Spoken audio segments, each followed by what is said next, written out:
County. It's the first of 2 meetings here over the next 2 weeks. And we'll see what the appetizer is tonight before they get together in Southern California in a couple weeks. Starting 11s and kick when we return here on Bally Sports.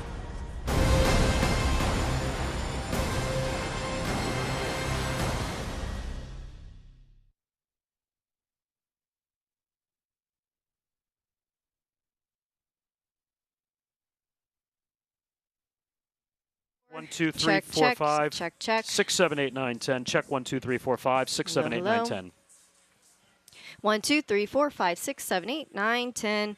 We've got a great header coming off the bench from Nacho Bailoni and whatever. Bada bing, bada boom, bada bang.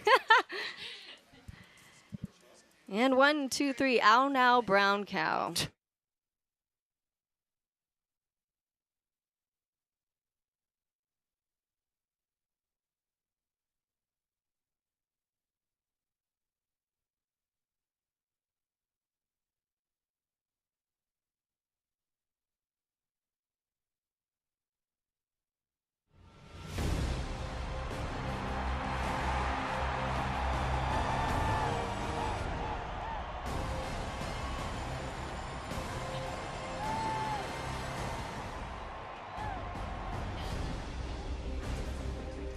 It's the second to last regular season home match for San Antonio FC at Toyota Field. They're on the precipice of punching their ticket to the USL Championship playoffs, a Western Conference battle as they welcome in Orange County here tonight on Bally Sports. And we say a pleasant good evening from the broadcast booth along with Katie Goodman. I'm Dan Weiss. It's great to have you with us. Katie, San Antonio FC put forth a thrilling performance last Saturday night here at Toyota Field against another championship contender in the Tampa Bay Rowdies, and what a roller coaster ride it was. I mean, things really started out with a bang for San Antonio FC. I think this new lineup really helped them out. And I mean, look at that killer header there from Patino. Fantastic service in from Nathan Fogaka. So not only did he take an assist, but as you can see here, a goal right through the keeper's hands. Just those top three moving really well together. And after that goal in the 51st minute, it looked like it was going to be a win for SAFC, but 3 unanswered goals by the visitors in less than a quarter hour had Tampa Bay up by 1, 3-2. Charlie Dennis, the equalizer here, and then Joshua Perez off the defender to give Tampa Bay the lead, but SAFC not done. Right, definitely put Nick Marsman to the test, but look at this beautiful service in and leave it to no other but Nacho Bailoni to get in on the end of that and with a bang, put it away. 4th time this season SAFC has scored a goal in stoppage time in the second half, and that preserved a point. And Katie, even though SAFC has not found a win in their last 6 matches, longest such streak since 2021, in the Western Conference table, they're still sitting second, and tonight 1 point clinches a playoff spot for them. And that's how you know we're going to have a knockdown, drag-out match here. We're getting to that point in the season. Every point counts. Every move and play counts. So this is going to be a good one you're going to want to watch. Orange County also has a chance to clinch tonight. They would obviously have to win, but that is what is at stake for San Antonio FC. That would clinch a 4th consecutive playoff berth under Alan Marcina since he took over here in 2020. So, San Antonio FC and Orange County, first of 2 meetings here over the next couple of weeks, and this should be the appetizer tonight before they get together for the rematch a couple of Saturdays from now in Southern California. We'll have starting 11 and kick when we return here on Bally Sports.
It's the second to last regular season home match for San Antonio FC at Toyota Field. They're on the precipice of punching their ticket to the USL Championship playoffs, a Western Conference battle as they welcome in Orange County here tonight on Bally Sports.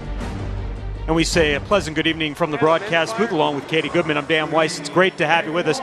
Katie, San Antonio FC put forth a thrilling performance last Saturday night here at Toyota Field against another championship contender in the Tampa Bay Rowdies, and what a roller coaster ride it was. I mean, things really started out with a bang for San Antonio FC. I think this new lineup really helped them out. And I mean, look at that killer header there from Coutinho.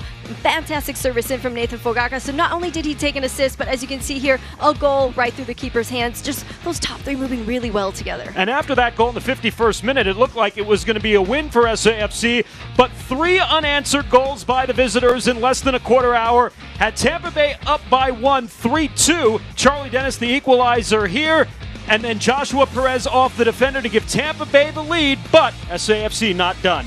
Right, definitely put Nick Marsman to the test, but look at this beautiful service in and leave it to no other but Nacho Bailoni to get in on the end of that, and with a bang, put it away. Fourth time this season SAFC has scored a goal in stoppage time in the second half, and that preserved a point. And Katie, even though SAFC has not found a win in their last 6 matches, longest such streak since 2021, in the Western Conference table, they're still sitting second, and tonight 1 point clinches a playoff spot for them. And that's how you know we're going to have a knockdown, drag-out match here. We're getting to that point in the season. Every point counts. Every move and play counts. So this is going to be a good one you're going to want to watch. Orange County also has a chance to clinch tonight. They would obviously have to win, but that is what is at stake for San Antonio FC. That would clinch a 4th consecutive playoff berth under Alan Marcina since he took over here in 2020. So, San Antonio FC and Orange County, first of 2 meetings here over the next couple of weeks, and this should be the appetizer tonight before they get together for the rematch a couple of Saturdays from now in Southern California. We'll have starting 11 and kick when we return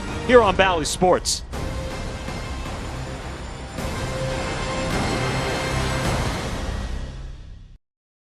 Me time is Melts time. It's cheesy, so crispy, loaded with toppings, and just $6.99. Enough for 2, price for 1. Pizza Hut Melts, just $6.99. Dear Wildlife, when we were young, you served us well. But times have changed, and so have we. And today, we're taking on a whole new world of adventure. We're still enjoying the wildlife.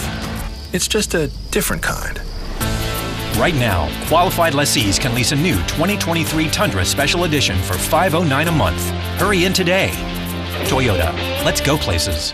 Life moves fast. No one has time for a car, truck wreck, or commercial vehicle accident. At Davis Law Firm, we get it. When you call the force, you don't have to worry about insulting offers from insurance adjusters, property damage, or car rental. One call solves all. We recently settled a wrongful death case in a commercial vehicle accident for $5 million. I'm Jeff Davis. If you were in a car, truck wreck, or hit by a commercial vehicle, call the force right now. Call me at 444-4444. You got it. There's only one number to remember, and that's 4.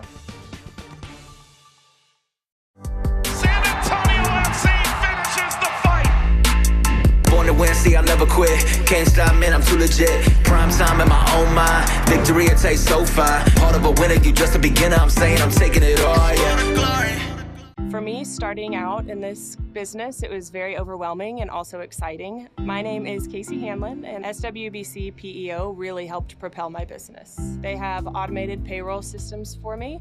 They helped create my employee handbook, and they have over 45 experts that know how to handle just about anything employee related.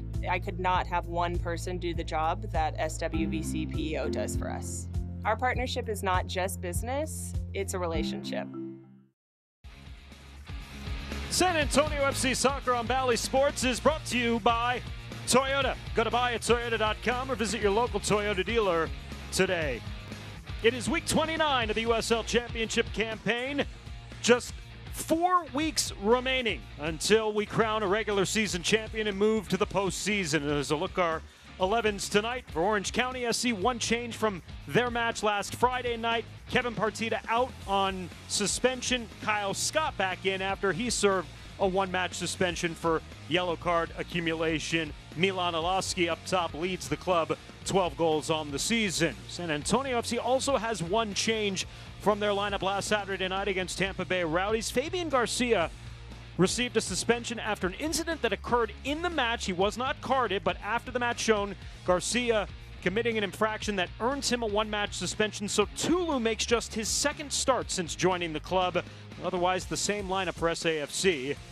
As San Antonio gets set tonight here, part of Childhood Cancer Awareness Month. Alan Marcino wearing gold Pumas tonight for Childhood Cancer Awareness. This is Kick Childhood Cancer Night at San Antonio FC. The entire club is wearing armbands along with Alan Marcina in support of local pediatric patients who San Antonio FC went to visit earlier this week at Methodist Hospital. Center referee tonight is Gerald Flores. San Antonio FC in their championship black and gold kits. Orange County in their traditional orange and black kits as we are underway. Along with Katie Goodman and our entire crew, I'm Dan Weiss. Thanks for joining us here this evening on Bally Sports. Temperature tonight, 96 degrees at kickoff. It is 10 degrees warmer than it was last Saturday night, and much more humid as well too, Katie, even though a little bit of a breeze coming out of the southeast. Yes, it technically is the first day of fall, but it's a summer that will never end in South Texas. You know, I'll take the breeze, but I'm definitely going to keep my pumpkin spice lattes iced until we probably get into the December months. Because that's just the way it is here in Texas. You just got to accept it. San Antonio FC, as mentioned in the open, does not have a win in their last 6 matches. Last victory came all the way back on the 16th of August, a 2-1 win here at Toyota Field against RGV. Meanwhile, the visitors, Orange County, saw their 9-match unbeaten streak come to an end as Eric Lopez punches that one out, has to get back in goal. San Antonio FC quickly on the ball here. The shot directly on Lopez, turned away. The first attempt outside wide by Jorge Hernandez just from the edge of the box. A pressure test that we fully expect to come from San Antonio FC, especially here on their home pitch. Now, we saw how much congestion there was there. Let's see if Orange County can, make something happen here on this transition before I get into that last point. Yeah, Nathan is down behind the play, gets back up, and will rejoin the action here. Got taken down along the edge of the box, and is going to run back in and join. Fortunately, SAFC, even down a man, doesn't concede an opportunity there. As you see, Nathan takes a little bit of a shot there along the face. Didn't exactly look intentional. It's just a good old casual arm swing as you're trying to get out of the blocks there.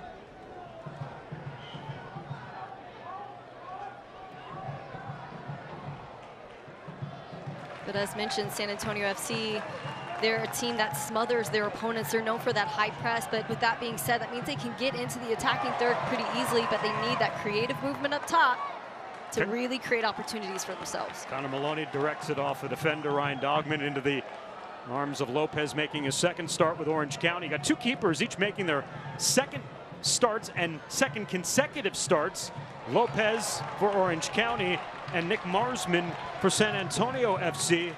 Marsman with a 3-3 draw in his San Antonio FC debut last Saturday night. Lopez a 1-0 defeat against Colorado Springs Switchbacks FC at Champion Stadium in Orange County last Friday.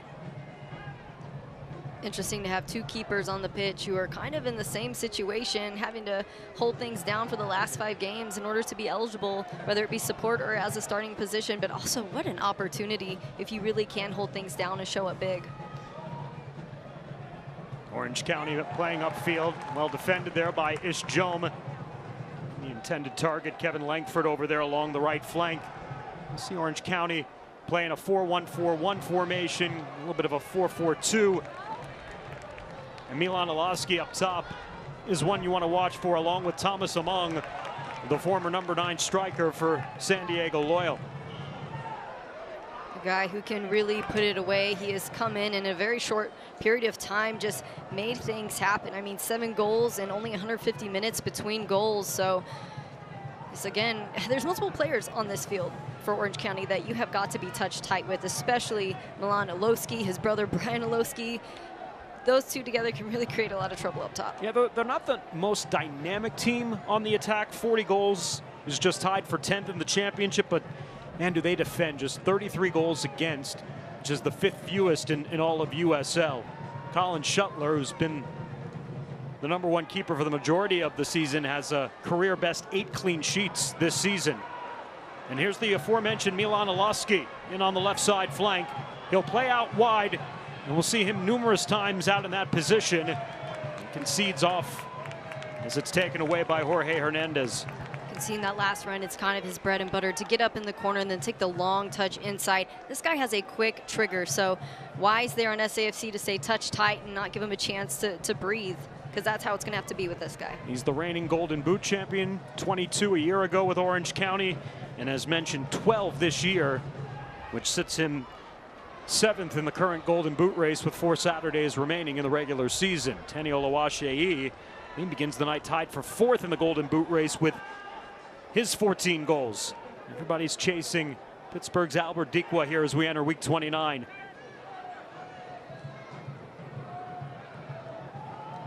Tawny's been a little bit quiet here in the last couple of games. Not a ton of points on the sheet there, and you know, there's new additions. We have Santiago Patino, now we have Nathan Fogasha there on the side as well. Tanny drops it off Nathan! San Antonio strikes early and puts it on the board for 1. Speaking of the devil, Nathan comes in just in the nick of time, and from who else? Tenny Oluwaseyi laying it off perfectly. We saw that in the last game against Tampa Bay Rowdies, and I'm telling you what, these two together up top, they are unstoppable. Great service and just great collective effort all the way, and fantastic there from Nathan to have the wherewithal to say, hey, let's go for the side netting opposite side. Nathan's 2nd goal in as many matches, and his 13th goal and 34 overall with SAFC. Primary assist to Tenny Oluwaseyi would be his 7th. They don't give out hockey assists in soccer, Katie, but Santiago Patino would pick up that 2nd one with the primary touch over to Tenny Oluwaseyi before he dropped it off to Nathan. And what a start for SAFC. And well, this is a familiar start for them too. Getting out on the front foot early in the match. That is their 13th goal in the opening quarter hour this year, more than any other quarter hour in a match this season. There's no doubt that this formation really appears to Nathan there as a winger, playing on the side as well. Allows SAFC center middies to kind of stay central and really do their job there. And not only that, just looking at the way that Tani, Nathan, Santiago, how they work together, it's creative, and it's going to be a problem for other teams. But as we saw with Tampa Bay, you know, you really can't give them too much credit too early on, because they got to hold it down all 90 minutes.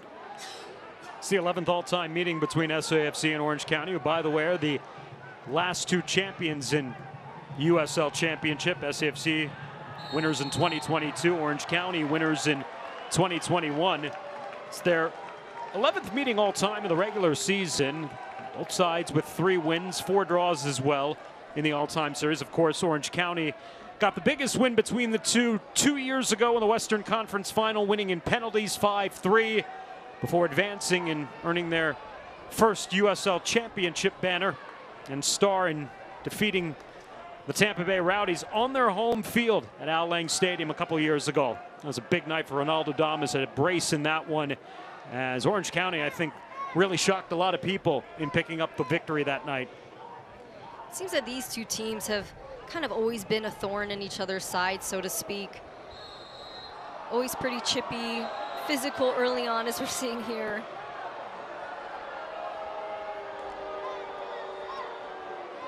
San Antonio FC commits more fouls than any other team in USL, 459 coming into tonight. Tenny Oluwaseyi will get a award from Gerald Flores. Orange County, though, tied for 3rd in cautions, 82 of them. San Antonio FC with 71. So look at Morten Carlson, took over as the interim head coach on the 2nd of May after Richard Chaplow was dismissed. Orange County was just 1-4-3 at the time, and since then have gone 13-6-2. Ironically, Richard Chaplow took over as an interim, and then he won 9 in a row at the end of 2021, including the USL Championship final. Ironic that he gets dismissed, and Orange County, after a foul whistled here, as Dogman is down on the pitch.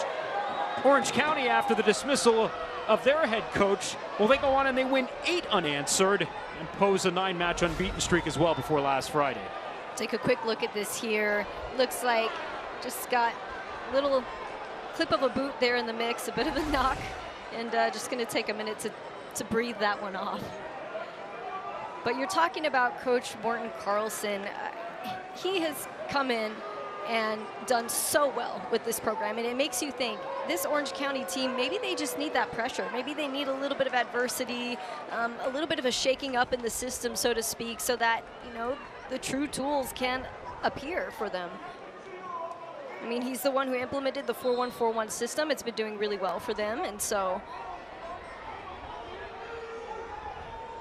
And not only are the numbers, as you see there, speak for what Carlson has done, he's also the first USL coach in history to win back-to-back Coach of the Month honors. Won it in August, or won it in July, and also won it in August. Of course, the performance of his club up to this point, again, beginning the night, 3rd in the table, 47 points, 4 back of San Antonio FC, who is 4 back of Sacramento Republic.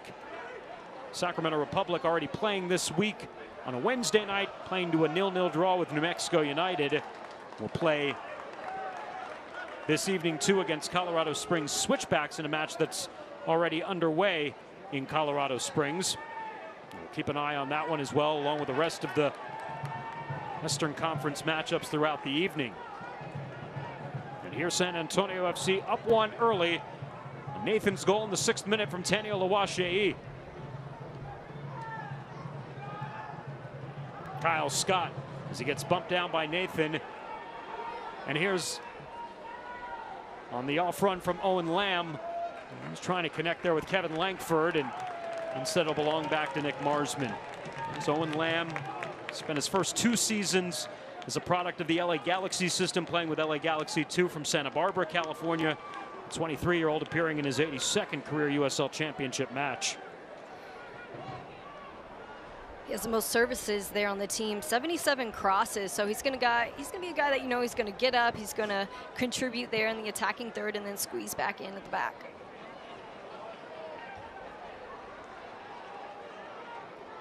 They collapse on Ish Jome, Rita Zuhir, and Ja'Cory Hayes.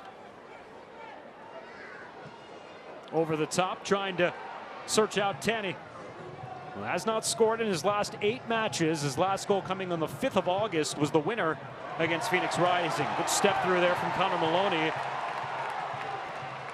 Nathan trying to return it back to Maloney. I'm not so sure he was aware that he had probably 6 or 7 yards ahead of him of just daylight. He could have taken a few more touches with that. Does earn SAFC their first corner of the evening. Meanwhile, behind the play, that's Milan Alaski, as he got upended there by Connor Maloney on that anticipation from Connor. Connor Maloney, a thick guy. He's kind of a brick wall, and a lot of players kind of hit him and bounce off there. We saw a little bit of that, and we'll see that again here, and just gets to the ball. And of course, it's all ball in that situation. He takes it and runs with it, quite literally. Connor Maloney tonight, his 93rd match with San Antonio FC. He's 2nd on the club all time, behind only Matt Cardoni. This is his 97th match in USL. Milan Alaski, we mentioned the defending Golden Boot winner, Katie. He will not be a member of Orange County next year, has already been transferred to a club in Denmark. It's part of what has become Orange County's familiar pathway to a professional program that has created numerous opportunities for player transfers to Europe. And so Milan Alaski signing a 4-year contract with the club in the top level in Denmark, where he will head in January. So congratulations to him. Well, San Antonio FC on the first corner of the evening. That's headed away at a foul whistled inside the box. Incredible opportunity there for Alowski. I mean, Golden Boot winner, his contribution to this team is next level. Nobody can negate that. And so very well deserved for him to go on and try things at a totally different level. His head coach, Morten Carlson, was on the technical staff of the club that Alowski's heading to, FC Nordsjælland. So you have that connection there already in place. And Orange County continues to kind of set the table and be the leader in this style of player recruitment, offering opportunities for players to work with their sister clubs in Europe to get further exposure and better advancement on in their pro career. As Alowski earns the foul here, whistled against Ja'Cory Hayes.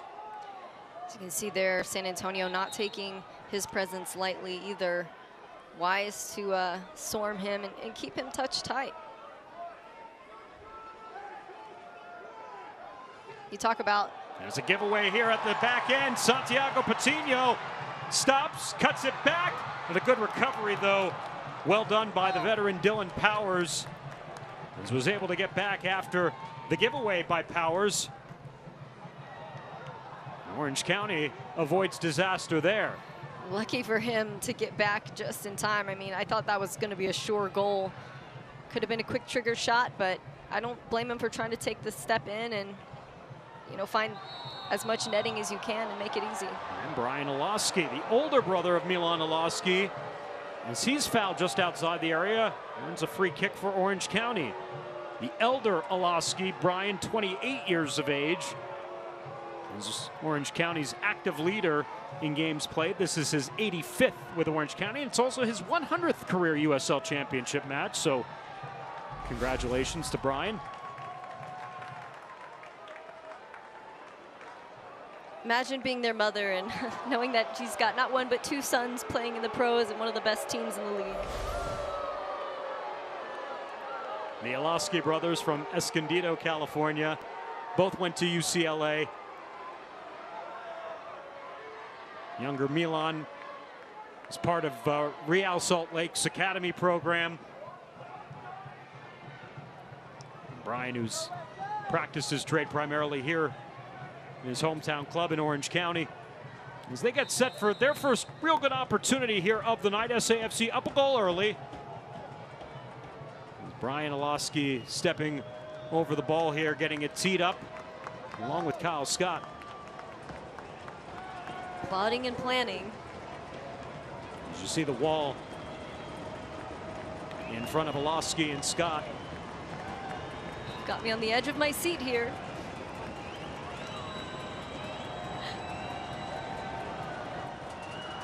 Alowski, and it's Marsman.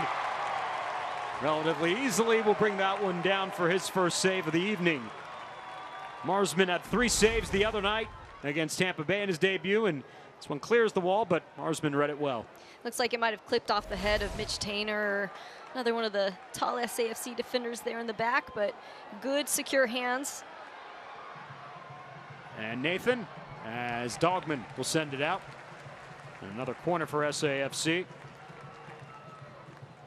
He had 10 corners against Tampa Bay last Saturday night. You can tell, talking to Alan Marcina earlier this week, he's still smarting a little bit from that result. The match where, again, SAFC dominated, outshot Tampa Bay 20-13. Had a 2-0 lead, only to see Tampa Bay score 3 times in less than 15 minutes in the second half. And fortunately, SAFC was able to preserve a point out of it with a goal at the death from Nacho Bailoni. This one very deep to the back post, and it's headed out by Mitchell Tainer, says Gerald Flores. And awarded back to the keeper, Eric Lopez. To your point, Dan, you can be one of the highest scoring teams in the league, but if there's a lapse of focus, you know, what can you do? I mean, goals win games, and as do goals against. And so there were a couple of unlucky missed touches, right, that led to a few. As Coach Marcina said, hey, they're not robots out there. They're humans, mistakes happen, and they know better. So I think, you know, if they can just continue to keep that focus and that momentum, that's the key there. And I feel like that's happened a couple of times recently, so you have to know going into this game that that's got to be one of their intentions. It was the 9th and 10th points given up by SAFC this season when having the lead. It's a far cry from last year, where they had only given up 2 points from a winning position all season. When they scored, when they got ahead, you could pretty much lock it down for 3 points for SAFC. It hasn't necessarily been the case with this club this season. That being said, I mean, they still find themselves second in the table. The chance to clinch a playoff spot tonight, and a very good chance of hosting at least one home playoff match. Thomas Among wins the ball. Dogman, he gives it up there to Ja'Cory Hayes. Connor Maloney upfield. And the captain, Marcus Nakim, will bring it down as he returns to his keeper, Eric Lopez. Nakim from Oslo, Norway. Very Scandinavian flavor on this team for Orange County. Players from Norway, Denmark.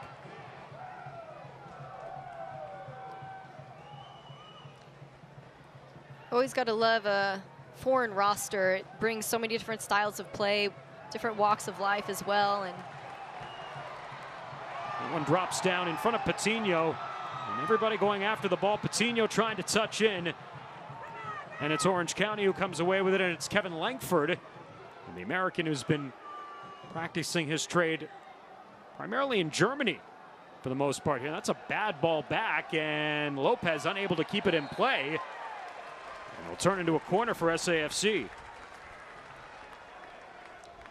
Moments like that are kind of the things that take you in the negative direction of momentum. You know, you got to clean up the passes, clean up the touches, and then find that momentum back. It's hard when you're down a goal and things start kind of going wrong. A couple missed touches and turnovers, those could escalate quickly. Not very crisp for Orange County, and you often wonder after a team has not lost in so many matches, 9 in a row, and after they lose for the first time, how do they respond? I'd argue it hasn't been the best response for this club here through the first 20 minutes. Taniel Awashe trying to seek it out. It's brought down by Nathan, but the clearance made by Orange County, and out of the pack they come, and Olaski fouled from behind. Olaski dodging slide tackles left and right. Looked almost like running through an obstacle course there. He made it out almost unscathed. There's a yellow handed out to Nathan. It's his first caution of the season, 72nd caution against SAFC this year. Kind of tell that the cautions were going to come pretty quickly, as SAFC has already been whistled for multiple fouls here in this match so far. Among Langford turning back to the inside. Goes to ground pretty easily there, and so the referee says play on. Langford remains on the pitch. Dogman, and back to Marcus Nakim. Scott, and into the middle of the park. Kasipli. Olaski, Langford back to his feet. Among with the ball at his feet now, spins out of the tackle. Doing well there to move with that horizontal fashion, something they're known for. They want to get up into the corners and cross it in behind the back line. One of my keys for them, just continuing what they do so well, stretch the field, look to serve in behind the back line. And they haven't had so much success there getting up high into the corners as of yet. Langford from Lamb, and back to Owen Lamb. Trying to find a seam here. 3 SAFC players collapse on him and win the ball. Kasipli rises this time as he brings it down, and a foul whistled on Brian Olaski from behind. 22 minutes in, 1-0 SAFC. Scores the opening goal for the 14th time this season. 9-0-4 in their previous 13 matches when scoring first, and they were able to preserve the unbeaten streak to 59 matches with a late equalizer from Nacho Bailoni last Saturday night. That dating back to 2020 as Jorge Hernandez is fouled. So based on historical trends alone, yes, I know we have 70 minutes or so remaining in this match, but San Antonio FC at this point pretty much has their playoff spot locked up. If they can hold it down for the rest of the match, that is. I mean, we saw what happened with Tampa. They have got to continue to show up and keep things on lockdown. You know, they show up early on with that high press mentality. I have to think that last season it was such a shock factor for teams. Now, I think you see a lot of comebacks occurring because teams know what to expect.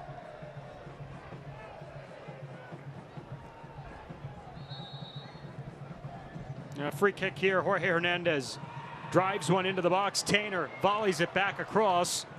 It lands for Zuhair and drives it over onto Morgan Wonderland Drive. Quite a bit of traffic there. Probably would have grazed somebody even if it had been on frame in that situation. And that brings me to one of my keys. Hey, maybe find a little bit of patience there against Orange County. Yes, you want the quick movement, the quick touches, direct style of play, but hey, maybe we get up and then we look for the late run. Typically, when you got 4 in the back, things are gonna get congested. So you gotta apply that creative movement, look for the late run. So you can see keys there on the screen. And Orange County doing well so far to maintain that horizontal movement. They just have to figure out how to get themselves in the attacking third and really get that cross off. Tanny trying to run down the service from Connor Maloney and is a little over aggressive there. Commits the foul on Dylan Powers.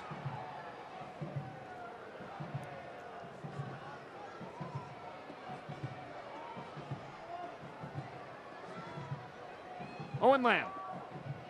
And a giveaway there. Tanny stuck out the boot. Tries to flick it to himself and looked like it grazed the arm of the defender for Orange County. That's what San Antonio FC's bench was up in arms about. And landed into the breadbasket there of Eric Lopez. And then starts the forever feud with the refs there. San Antonio, not a very forgiving crowd. Hernandez gets tugged from behind. There'll be a free kick awarded here to SAFC.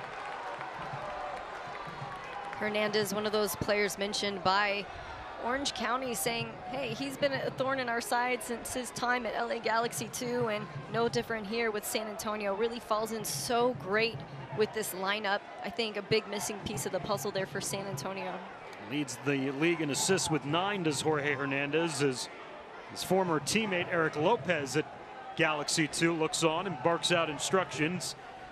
He's certainly familiar with the accolades of Jorge Hernandez, who lines up over the ball here now with Rita Zuhair. A duo that has been really epic for San Antonio.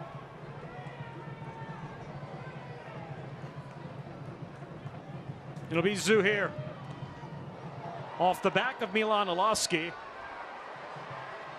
Driven up and out of play right in front of Alan Marcina in the SAFC bench, and Rita Zuhair not happy with the take. Hard to believe, Katie, he is still only 19 years of age, won't turn 20 until the 23rd of November. What a year he's had. 8 goals in his 21 matches since coming down on loan from Club de Foot of Montreal in Major League Soccer. He plays with so much more maturity and really civilized IQ there.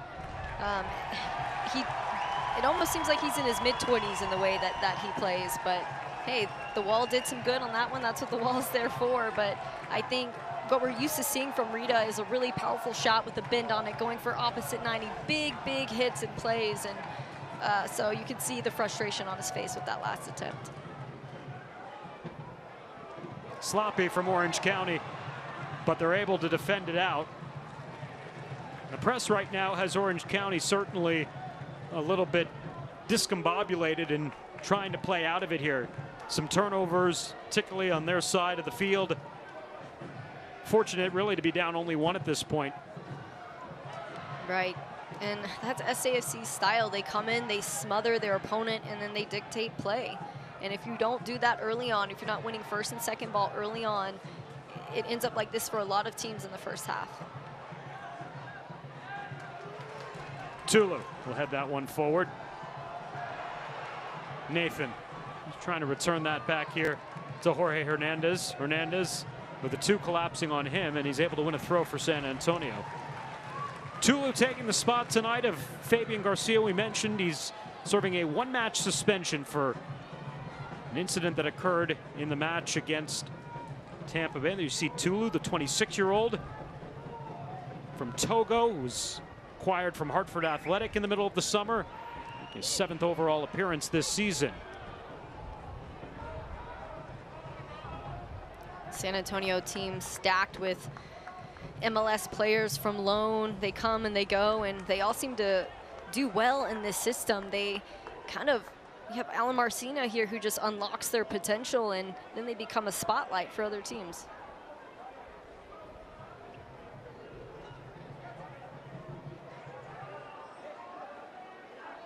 So nearly a half hour in, as Orange County trying to play themselves still into this match. down a goal. Nathan scoring his second in as many matches. The 1-0 lead, that hops over Santiago Patino, and it's Owen Lamb. We'll get forward here, out with Kevin Langford along the right flank. The service into the box, defended out by Mitchell Tainer. Really tricky bounce there. Hard to read that one, but good recovery there from Ja'Cory Hayes. He went over to press to the side, and now he's right back up in the attack. And Eric Lopez and Taniola Washe convert. And be awarded back to the keeper, Lopez. Is it just me, or does it feel like Tani is beginning to warm up a bit? You know, getting a little bit dangerous, a little bit closer and closer. He's definitely getting his nose dirty tonight, that's for certain. Milan Oloski couldn't make the clean turn. Ja'Cory Hayes. Out wide, Connor Maloney. Past Nathan, and a throw for San Antonio. Well, Nathan certainly brings a wide presence to SAFC, and as you touched on, Katie, San Antonio shifting to a little bit of a different formation with 3 strikers now up top. And in Nathan's case, you know, allows Rita Zuhir and Jorge Hernandez to be a little bit more accountable in the middle and let them handle that part of the field, and let Nathan and Connor Maloney take care of the right side of the field. Times we often saw Jorge Hernandez drift out to the right side. Now him and Rita Zuhir can stay home a lot more. Right, and you know, it wasn't exactly bad in the last system, right? I mean, Rita and Jorge, they were working okay together, but this is just much more efficient. Langford will head that one out. And San Antonio FC 10 numbers up on the Orange County side of the field right now. And a giveaway here, and on that high line, let's see if Orange County can take advantage on the counter. Among trying to dribble out of that, and it will belong back to Orange County. We'll quickly go here to Brian Oloski. Langford. Owen Lamb making the overlapping run on the right side. Oloski turning back in the middle of the park. Returning to Dylan Powers.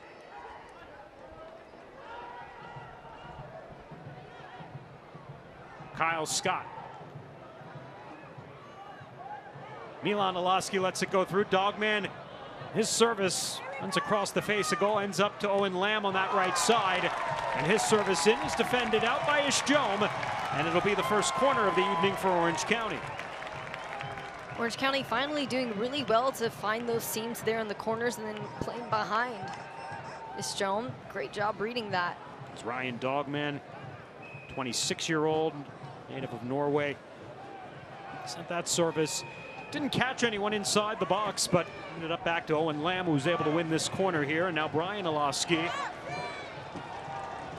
Left-footed in-swinger. Try to get the equalizer.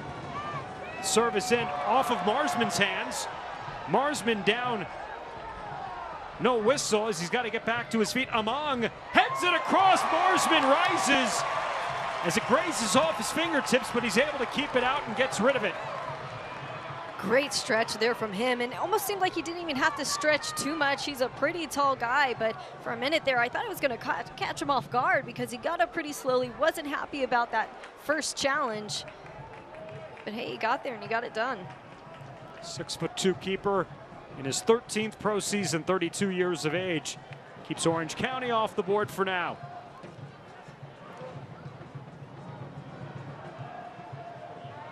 Among never made his run. And it lands back to Marsman. You know, I think we're going to see a little bit of pep in the step there from Orange County now that they're realizing, hey, we can find the seams in through the corner and try to drive it in behind. Sometimes you just need a couple of good plays in order to gain that momentum and that flow.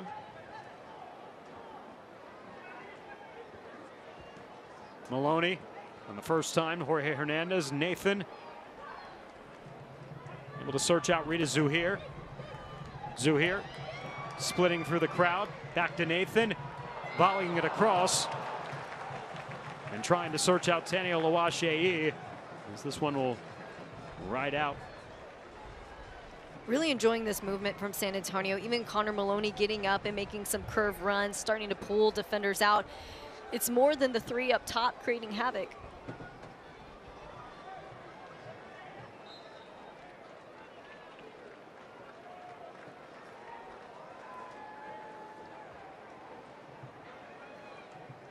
San Antonio FC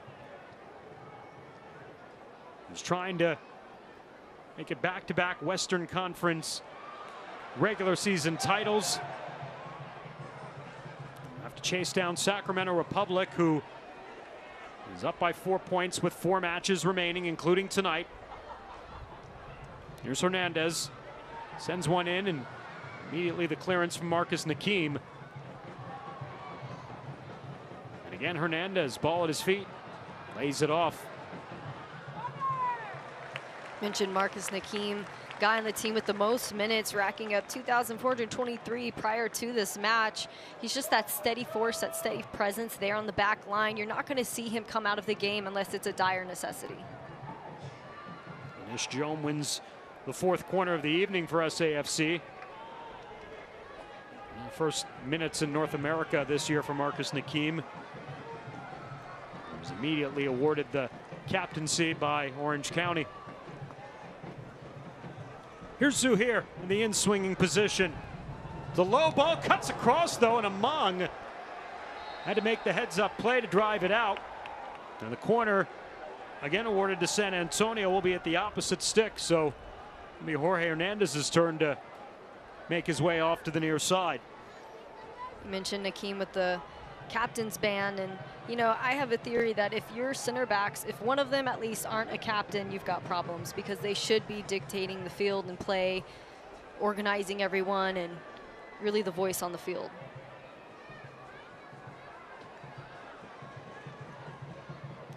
So SAFC was able to break through with their 10th goal from a set piece last Saturday night. And their 5th corner here, Hernandez, that one curves out.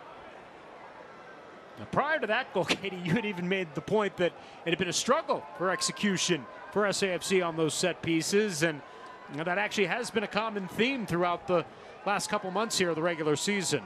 Right, the corner kick opportunities, they get so many of them, but they're just not really able to capitalize and make things happen.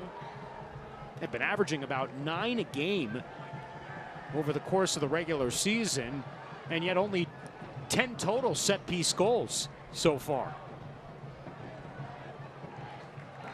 You know, something I do notice about San Antonio on those corners, they can be a little stationary at times. Sometimes, why not mix it up, make a couple of rounded runs even before the ball has been touched, and just kind of disorganize the back line, let someone run into the space.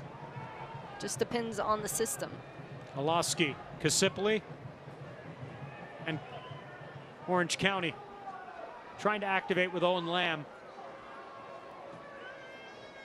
They'll switch the play here. Dogman with some daylight here on the left flank, attacking on Connor Maloney. Slides it to the top of the box. Langford's there. It's blocked inside the area. Orange County wanted a handball, none called. That late run will serve them well in this situation. Langford doing well to read that, find that space, and be there and available. Yeah, it was well developed by Orange County. Sitter there for Langford, just couldn't knock it in. Dogman keeps it alive. Back across where it's headed away by Tulu. Take a look back at there. Orange County will not be happy when they see that on the replay. Right off the right hand of Mitchell Tainer. SAFC dodging one there.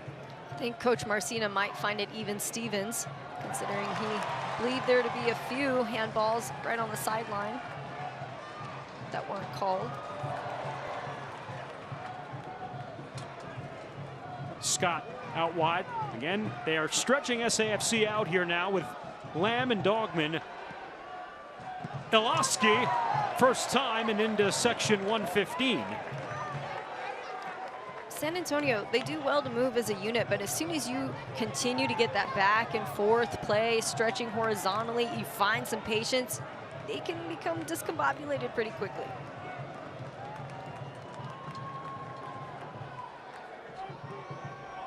So Milan Oloski gets his league-leading 77th shot, although it landed out of play.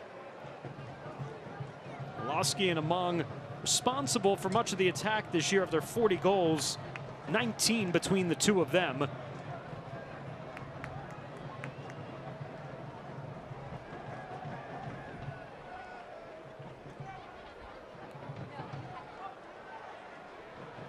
The question is whether they'll have enough of an attack heading into the postseason, but games do become a little bit more tighter when you get to late October and November.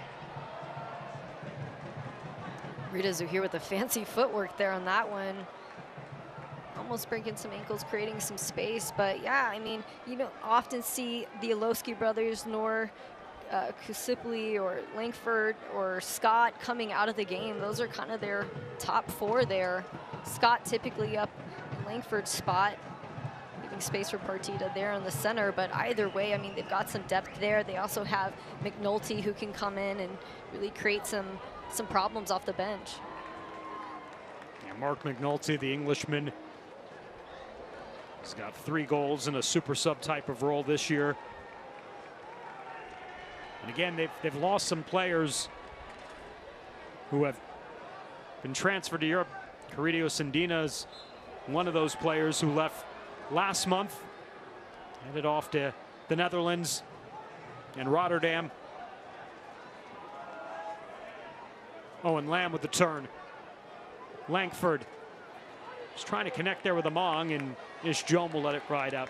And of course, the story of the transfers for Orange County, Katie, really began as Jome gets knocked down by Among. Looks like he ran into the signage there. Might have dead-legged himself with the momentum. So I was talking about the transfers here as Ish Jome will get to his feet. It started with Kobe Henry last summer, going to Reims in France for what was then a record $700,000, and then that kind of set off this really amazing run of transfers for USL Championship. Haji Berry to Egypt for $1 million, and then just this past June, Josh Winder from Lou City to Benfica in Portugal for a record $1.2 million transfer fee. Really speaks to, again, all that USL Championship has evolved into, not only as a pathway to Major League Soccer, but pathway to Europe and other opportunities. Of course, with San Antonio FC, you've got Jose Gallegos. He's playing overseas now in Europe as well, too. So kudos to USL Championship and what they've done in developing players to move beyond to bigger and better things. You can't deny the benefit that they've had for American soccer to bring in young kids through academies all the way up into just having a professional experience at such a young age. That's huge in itself. And then to know that, hey, these players can go on to the really big leagues or MLS, it's a place where you want to be.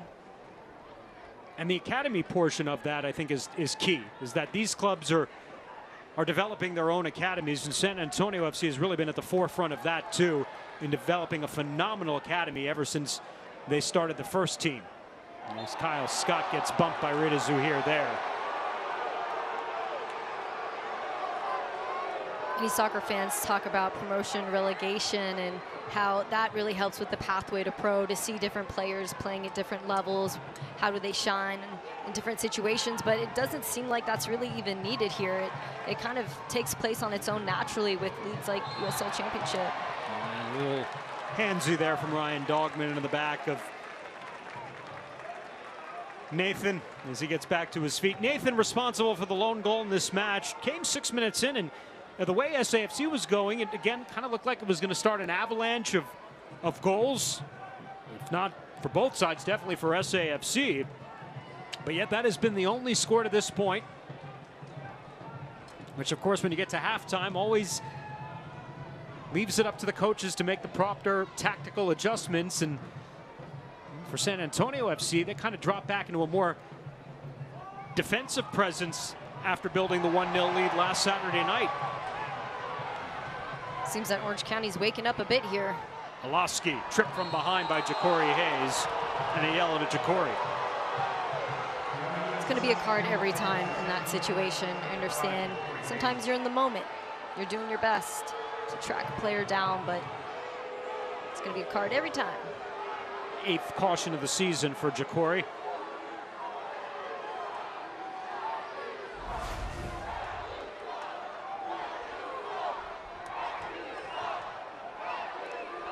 Right foot of Jacori catching the right foot of Milan Olaski.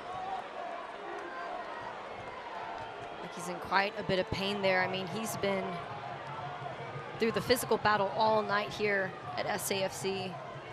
Home side, Toyota Field. I mean, the fans are tough as it is, and then see he's getting pushed around quite a bit.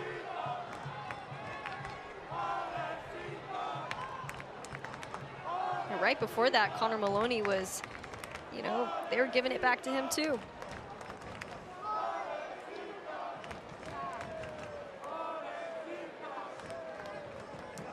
So this will certainly add a few more extra minutes here at the end of the first half.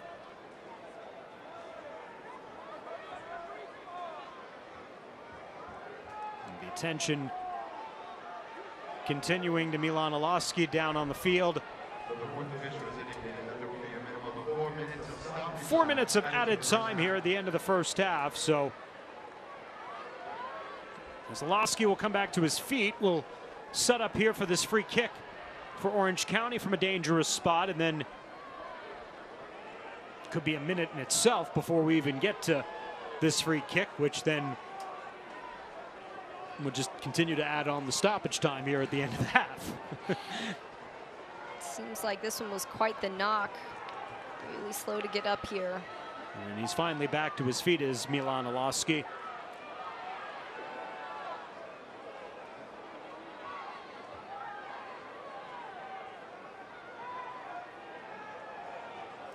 Let's go through the proper protocols and make sure that he's fit to continue.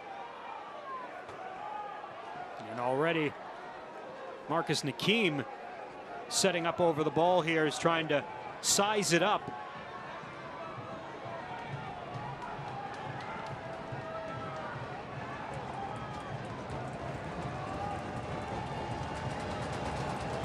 Alongside Brian Olaski, Nakim take it off the right. Olaski would take it off the left.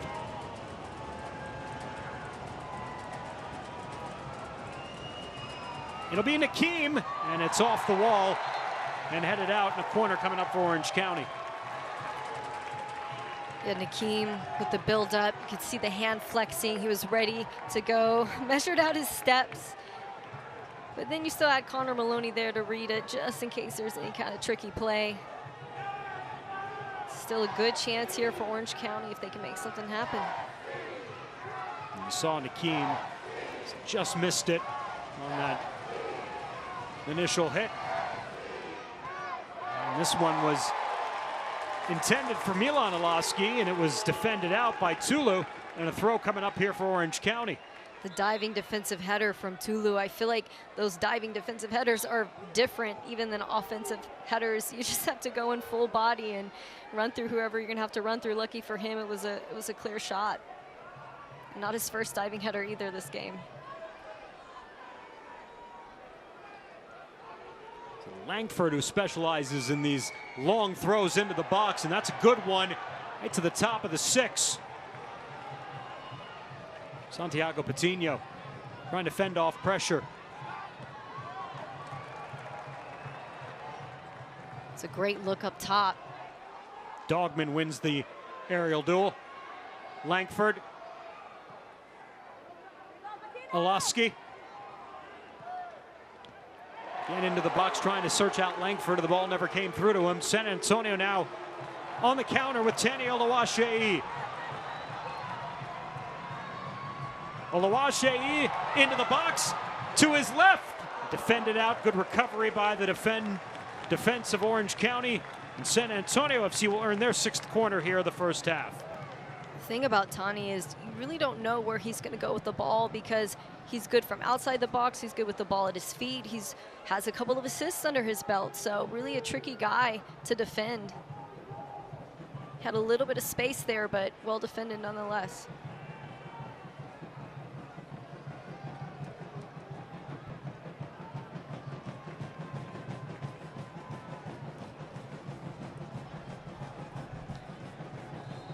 Ritazu here. Some movement from Patino in the box.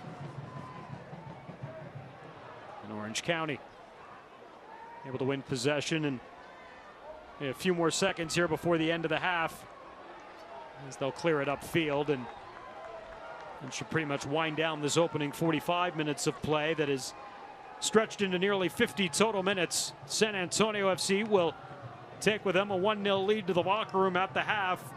Same position that they were in last Saturday night against Tampa Bay, but the fireworks didn't get started until the second 45 minutes, and we'll see whether we get a repeat of that here tonight. San Antonio trying to be patient. And Patino almost able to run that one down. That's the kind of development I'm talking about. You take your time, you don't have to rush the ball forward, create a little bit of space, and Patino almost got there. So Nathan's goal early in this one in the 6th minute, the lone goal so far. San Antonio FC, 45 minutes through the books and 45 minutes to a playoff berth, as Nathan gets the scoring started early tonight at Toyota Field with his second goal in as many weeks, and San Antonio FC up 1 at the half as we continue here on Bally Sports.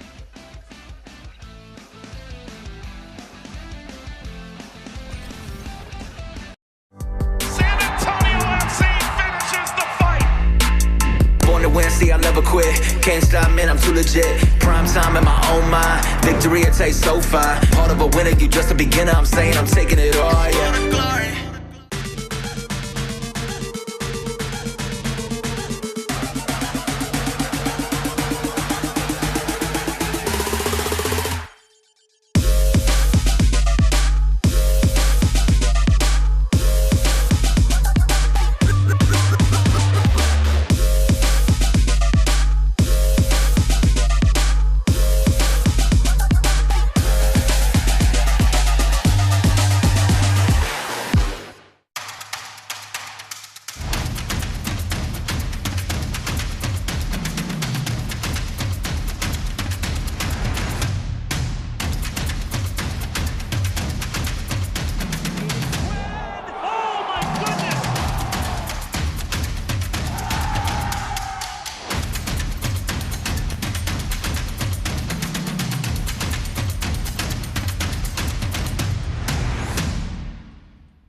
We all have goals. But let's be honest, most of us aren't going to be professional athletes. But if your goal is to finish your degree, we can help. Come to a university that puts your goals first. Bellevue University, your partner in finishing goals.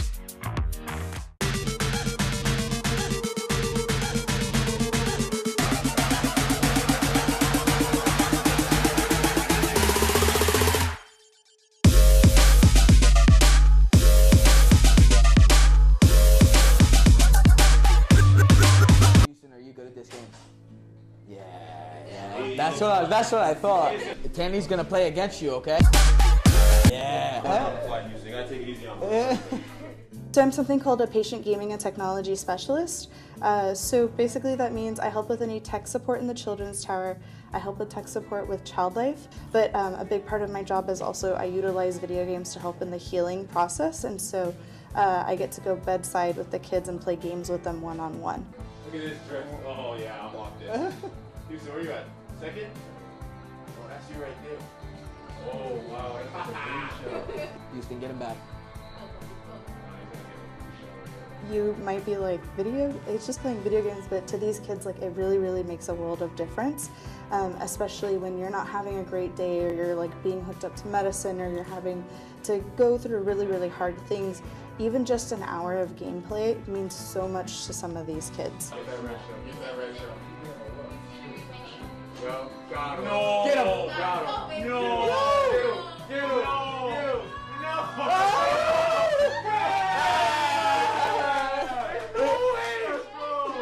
All right. Look at that. His instead of mine. I wasn't too bad, right?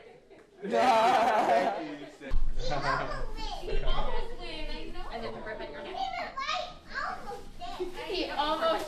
You won. Well, better luck next time for Tanny. No luck in that matchup. Tonight, of course, San Antonio FC using more than just luck as they are celebrating Kick Childhood Cancer Night, part of Childhood Cancer Awareness Month. We saw Marcina, his Pumas, the team wearing warm-up jerseys, all to be auctioned off. And, of course, wearing armbands with the names of various Methodist cancer pediatric patients. Wonderful cause for San Antonio FC, and at the half, they are up 1 over Orange County SC. Katie rejoins me next for halftime stats and highlights, and we return after this.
We all have goals.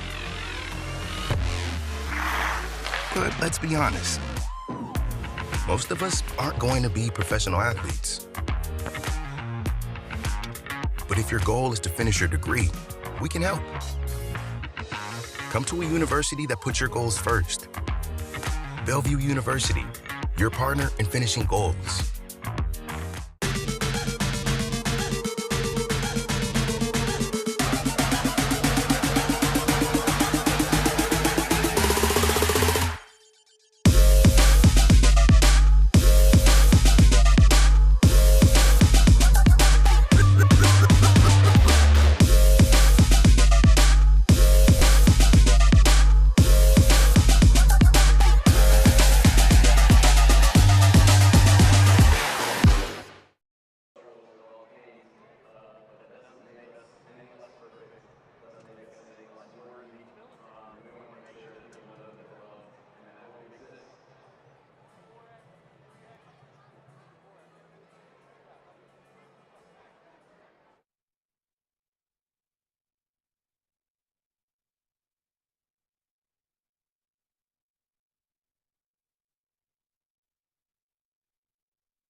San Antonio FC 45 minutes away from potentially clinching their 4th consecutive playoff berth, their 5th overall in club history, as they lead 1-0 Orange County SC here at the half. We welcome you back upstairs to the broadcast booth. Dan Weiss, Katie Goodman with you. And Katie, San Antonio FC a chance to clinch a playoff berth here at Toyota Field. You expected them to be the aggressors, and that's exactly what they've done here so far. Right, started off with a bang, just like we saw them against the Tampa Bay Rowdies, but can they hold it down for that final 45-plus minutes? Because you know it's going to be a knockdown, drag-out fight in this second half. Orange County's starting to turn on a bit, so can San Antonio hold them back? 1 goal in this match, and here's how it developed. This is a beautiful goal when you take a look at it in its entirety, starting from Rita Zuhir. Great layoff there from Patino, back to Tawny, back to Nathan. And Nathan has continuously brought such quality since he has stepped back on the pitch late in the season, whether it be the assist or the quality finish, as you can see there. I mean, that is not an easy thing to do. There are 4 assists on that goal if you really want to, be exact about it. Starring Chikori Hayes, Rita Zuhir, Santiago Patino, Tani Olawashei, and then eventually to Nathan, who gets his 2nd goal in his many Saturday nights. And that has San Antonio FC up a goal here as we take a look at the numbers from the first half. And again, pretty one-sided to San Antonio here, out shooting Orange County. And again, numerous corner kicks in that first half, Katie. And definitely an area of improvement for them. How can they learn to capitalize on those moving forward? They have so many opportunities. For me, it comes down to the movement in the box. They do that so well in run of play. You were talking about 4 assists. You know why? Because they had all the creative movement going in that moment. A couple of saves there from Nick Marsman in his second start for San Antonio FC. So, again, it's the exact same position SAFC was up a goal last Saturday night against Tampa Bay Rowdies, and then things kind of really took a drastic turn.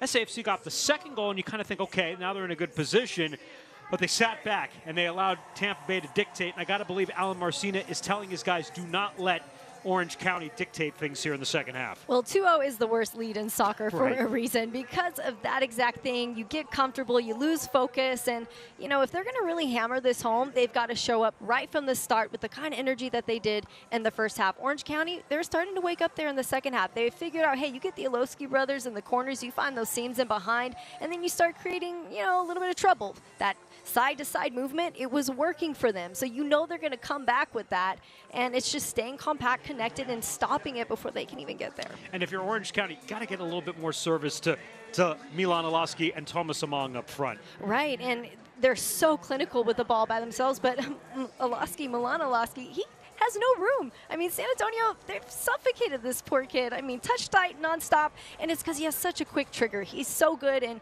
when you're a great player, that's what you get. Stars certainly draw the attention as Milan Olowski is done here tonight. San Antonio FC up a goal. Making me hungry here tonight at the half. Let's eat, y'all. Let's eat, y'all. Let's see if you can keep up with the beat, y'all. Take a seat, y'all. Time to feast, y'all. Then let's see what you can really do for me, y'all. Crab legs, duck eggs, bon appetit, y'all.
Can't stop, man, I'm too legit. Prime time in my own mind. Victory, it tastes so fine. Part of a winner, you just a beginner. I'm saying I'm taking it all, yeah. Hey San Antonio, it's Sean Elliott.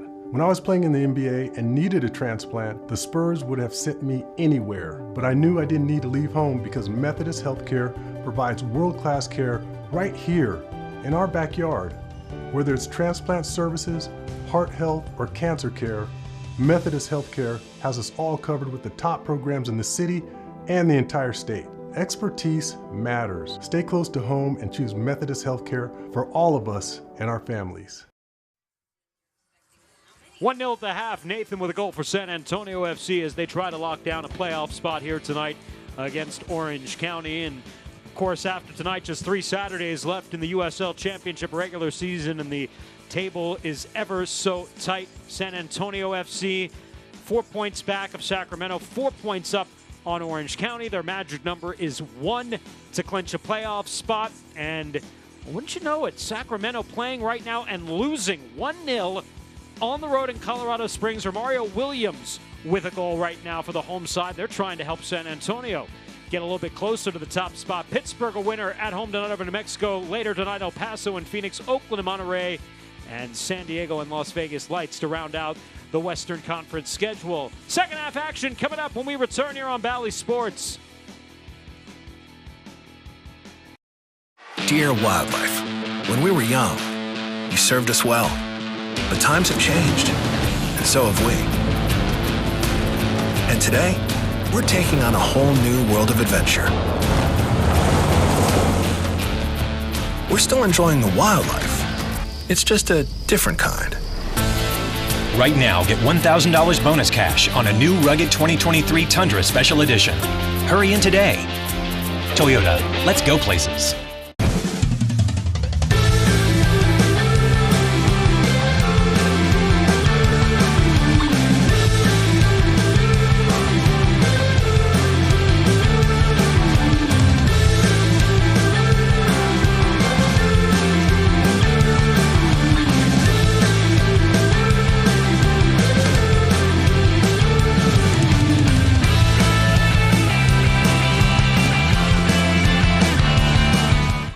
Starting out in this business, it was very overwhelming and also exciting. My name is Casey Hanlon, and SWBC PEO really helped propel my business. They have automated payroll systems for me. They helped create my employee handbook, and they have over 45 experts that know how to handle just about anything employee related. I could not have one person do the job that SWBC PEO does for us. Our partnership is not just business, it's a relationship. San Antonio FC Soccer on Bally Sports is brought to you by Toyota. Go to buyatoyota.com or visit your local Toyota dealer today. We'll start of the second half here momentarily. A little bit of an injury situation developed in warm-ups ahead of the second half. Ish Jome, take a look on the right side of your screen right now, gets knocked in the head with a ball right there and has just gotten back up to his feet. He was down on the pitch for several minutes. I'm guessing going through concussion protocol, Katie, to make sure he's okay to continue. And it looks like he's been given the green light and he's ready to go here. But I don't think he was expecting the friendly fire to start the second half. And hoping for the best for him. There's nothing like a header when you're not expecting it. It just rattles your brain a bit. I've been there, and I have had a concussion from that very thing, from a cross in. You're not paying attention, and it just knocks you. So Jome is okay. Lamar Batista had gotten up momentarily, but Ish Jome will continue here and will promptly begin the second half. San Antonio FC up a goal with Katie Goodman and our entire crew. I'm Dan Weiss. Thanks for joining us here on Bally Sports. A win or a draw will send San Antonio FC to the postseason for a fourth consecutive year. And SAFC, if this result holds, as does the one in Colorado Springs, which has switchbacks ahead of Sacramento right now, SAFC could pull to within one of the top overall spot of the Western Conference table. Oluwaseyi laying it off Nakeem and Orange County. See what changes they make tactically here in the second half. Dogman out wide on the service from Among. And towards the back post. We'll skip past Owen Lamb and we'll return to SAFC. Doing well to get up into the corner as suggested. And, you know, they just have to keep doing that and keep hammering that home. Eventually across, it's going to land. Yeah, they've done well in stretching SAFC out wide, getting those services in, but have not been a lot of orange kits inside the box to accept those services. They've seemingly come across and out of the area, and that's really where the danger's been. Tani Oluwaseyi's whistle for a foul here as he sends Owen Lamb to ground. So you got two SAFC players, Nathan and Ja'Cory Hayes, both sitting on a yellow as we begin things in the second half. And ironically, Orange County, who has the third most cautions this season, didn't receive a single one in the first half. It's always, you know, hard coming here to Toyota Field. It's something about playing at home, I think, gets these guys riled up, and San Antonio is more likely to commit the foul first.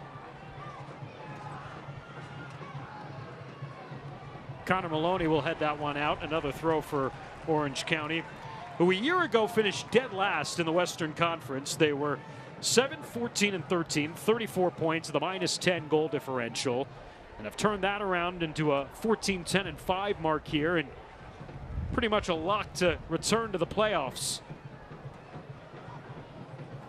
And this one lands to Brian Oloski, just can't settle it. Is right at the penalty spot there. Fortunate there for the visitors not to get an opportunity off. Good little run here from Nathan.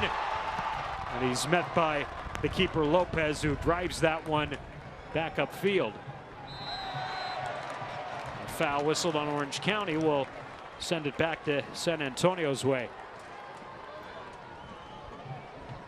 San Antonio doing great to try to capitalize on that transition.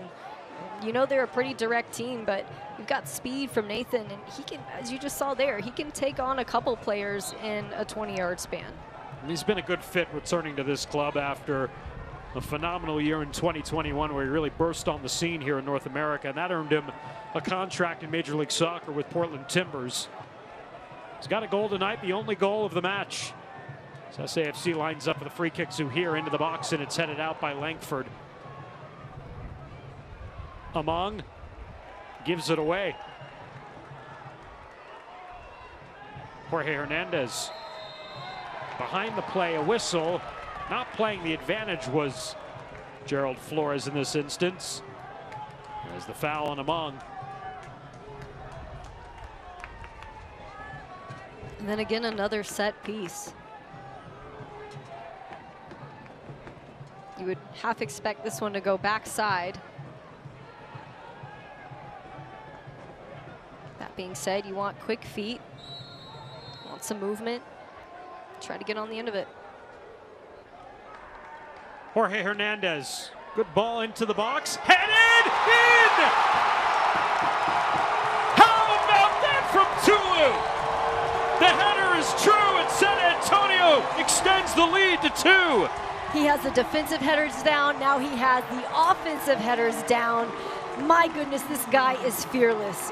Good work on him, getting on the end of it. Let's take a look back here. Beautiful service, perfectly parked in the back. He gets himself away from the defender and he places it in a place that most keepers are not going to be able to get to. And completely unmarked as Tulu gets his 4th career goal in USL play and his first as a member of San Antonio FC. A substitute into the match this week in place of Fabian Garcia. Had been out of action for the last couple of months, at least at the USL level. And a big second goal for SAFC, and at least for now the script has held consistent with last Saturday as SAFC gets a second goal. Definitely breathing life into the stands and into the players here. And you know, you got to talk about San Antonio's depth. They've got a ton of it. I mean, half these guys could go down and they've got just as good of a player to fill their space. And Brian Olofsky will go into the books here for the 4th time this season.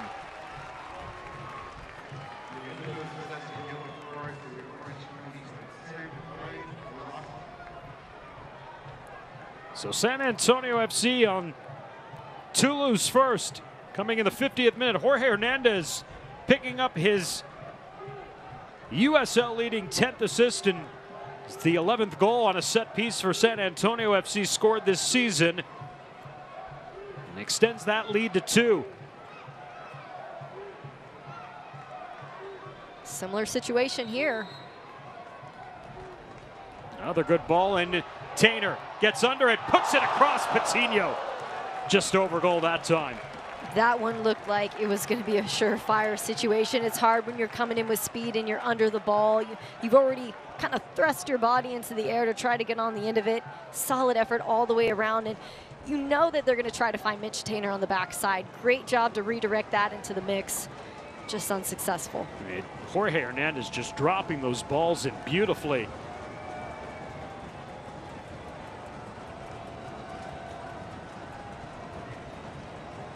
Such an integral piece to the puzzle here with San Antonio. Again, he does so well with the ball at his feet. He does well to create plays, does well to service balls in, and, you know, makes you wonder how they would be without him. Tani Oluwaseyi, he wants to turn the attack here, and he's run off the ball this time. Hernandez trying to play it off Kasipli. Among the turn. Milan Olofsky trying to make the run. Tula wins the ball away. Well, now Jorge Hernandez, a little bit of speed, and he goes down from behind, and that'll be a foul, and Kasipli will now go into the books here. Not happy about that. They can see where they believe that to be a momentum situation. tripping up over yourself, but he was there in the mix.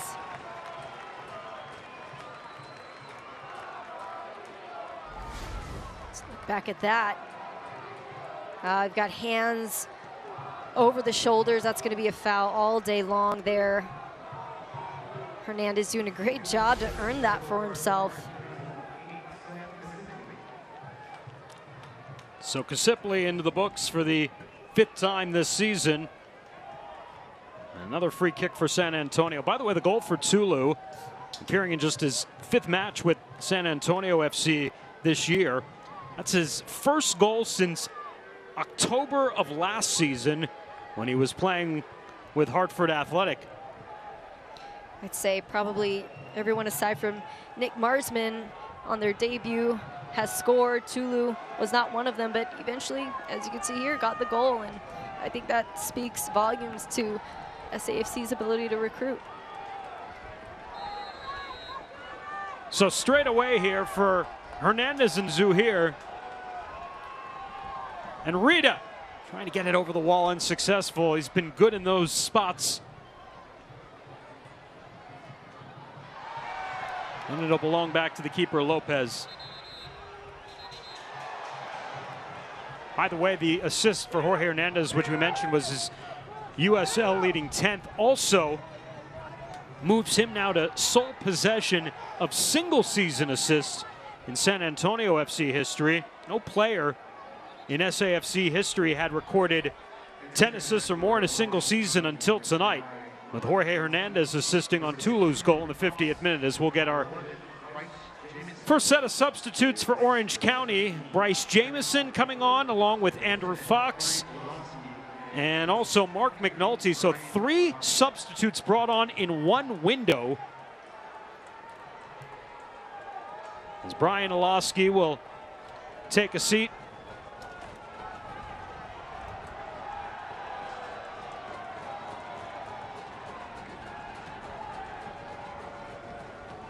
Dogman will come off as well, too.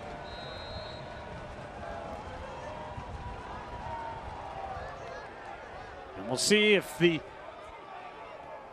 changes will ignite something different here for Orange County.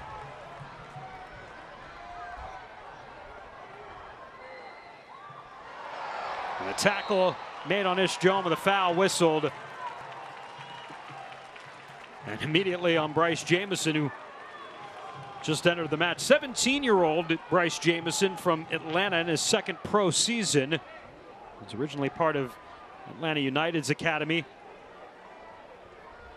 And then went through the Barca residency program, which produced players like Diego Luna, who used to play in El Paso, and of course is starring at Major League Soccer.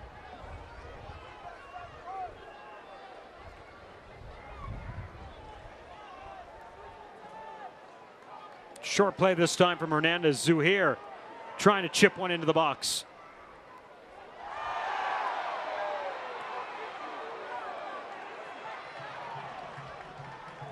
Jorge Hernandez back on the ball. Ahead of McNulty. Jamison upfield. Trying to pressure Tainer. Hernandez. Zuhair. Oluwaseyi. Turning past Powers. He's got Patino to his right. Takes it to his left. Puts it in! Tani Oluwaseyi back on the board for the first time since August 5th. His 15th goal of the season. And just like that, he breaks the scoring drought. And man, I called it from the get-go. He has had his momentum going. He's been a little bit more selfish with the ball, which is what we want to see from a player like him. He held the ball. He took the space. A nice little fake to the side, and then a quick trigger. No bigger smile than the one right there from Tani Oluwaseyi. Yeah, it's been a long time. First in the last 9 matches. But he continues to extend upon his own single season club record. And just before the 1 hour mark, San Antonio FC with a commanding 3-goal cushion here tonight at Toyota Field.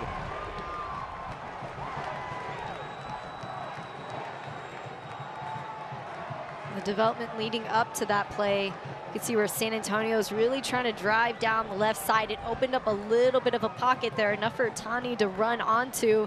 Great work from Patino as well, and Nathan starting to pull defenders away, knowing well that Tani, he can take it on his own, and good to see him doing just that. And you know, there's something to be said about when the ball hits the back of the net as a player. Sometimes you need to feel it in the run of play in a game, and then it just unlocks all your potential. Well, and I said he had Patino to his right, but I don't think Tani was laying that one off. Yeah. He had a lot of daylight, as you would say. Orange County will take the throw. Langford was the other starter who came off for Orange County, along with Olowski and Dogman. McNulty and Jameson and Andrew Fox all coming on here just before the hour mark. But it's 3-0 for San Antonio FC.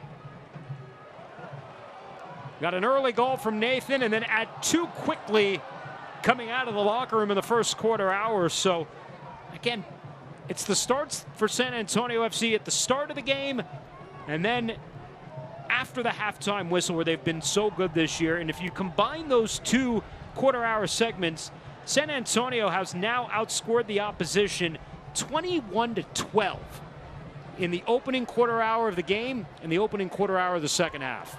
It's so nice to know when you're coaching a team that has that kind of firepower, because even if they are getting off to a slow start, you know they can make up for it in the second half too. Among keeps it alive. And the clearance made upfield. Things getting a little disorganized there, forcing the keep to come up pretty high on that one. No, it's always hard when you make substitutions. Sometimes that's just the tiny flinch of either disorganization or lack of focus as you're trying to get into the rhythm of things that the opposing team needs when they already have their rhythm down. Hernandez, Connor Maloney in the search out Santiago Patino. Lopez will come down with it. Lopez making his 5th start all time against San Antonio FC.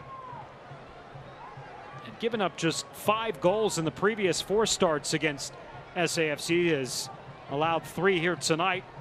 Ja'Cory Hayes. Nathan trying to lay it off. First Patino, and it gets through. The chip, the goal for Santi, and it's 4-0. San Antonio FC running away with it here at Toyota Field. As Oprah would say, a goal for you, and a goal for you. All the attackers walking away with one tonight, and man, you got to admire Santiago's patience there. Just the composure, saying, hey, I've got it. Corey Hayes with the win. He sees the seam. Leave it to Nathan to pass it on. Racks up another assist. But really, for me, it's Santiago's confidence and patience in that moment to just relax the body, go with a nice, easy chip to the side netting. His 5th goal in 9 matches since rejoining San Antonio FC. And they are certainly having some fun right now on the sideline. San Antonio FC, which has not won. It's amazing to think about it, Katie. It's been 5 weeks since San Antonio FC last earned a victory. And you had 4 more goals here tonight as Nakeem is down on the field. And despite being 4 goals up, still coming in with flying colors and that high press mentality, pulling a yellow. It seemed like he was going for all ball, but anytime you're coming from that kind of backside, it gets tricky. You know, they say 2-0 is the worst lead in soccer. I would say 4-0 is probably the best lead in soccer. And despite being up by 4, I think that's the SAFC mentality where they just don't stop. Despite being up, they're relentless, they're vicious, and they're trying to punch their ticket into that #1 spot. And they're just under 30 minutes away from at least half the battle of clinching the playoff spot. And the second half of the battle, of course, is getting that first home playoff match. Milan Olowski laying it off. This chance is set over goal by McNulty. And the keeper Marsman going down. McNulty went upstairs and sends it over goal. And really the first good-looking shot attempt of the evening, or at least leading up to that for Orange County right there. McNulty just put it over goal. Right, hands on his head, frustration, you can see it, but he's a really crafty guy. 3 goals, 4 assists already on the sheet for him this season. It's really that spark off the bench.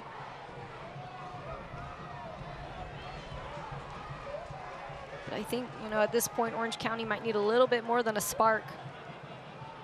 Well, things really lining up tonight for San Antonio FC, not only with a 4-goal lead at this point, but getting help from Colorado Springs, who has just defeated Sacramento Republic 2-0 at Wiedner Field tonight, which means San Antonio FC at the end of the evening could be 1 point back with 3 matches remaining.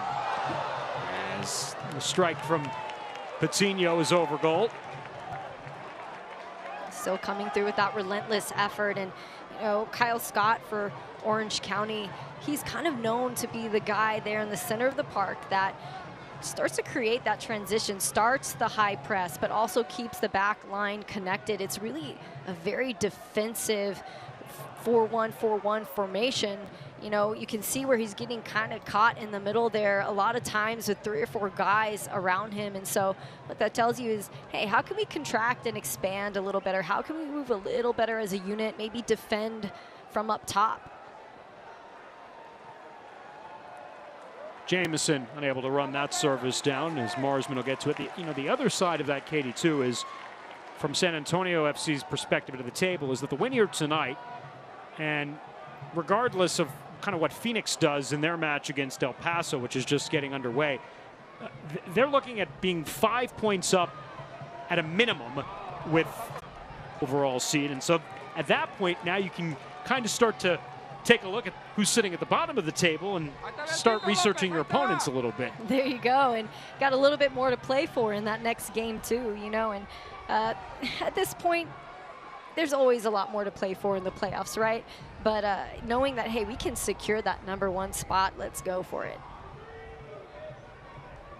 And if the season ended today, as Jorge Hernandez takes one that's over goal, we'll go back to Lopez.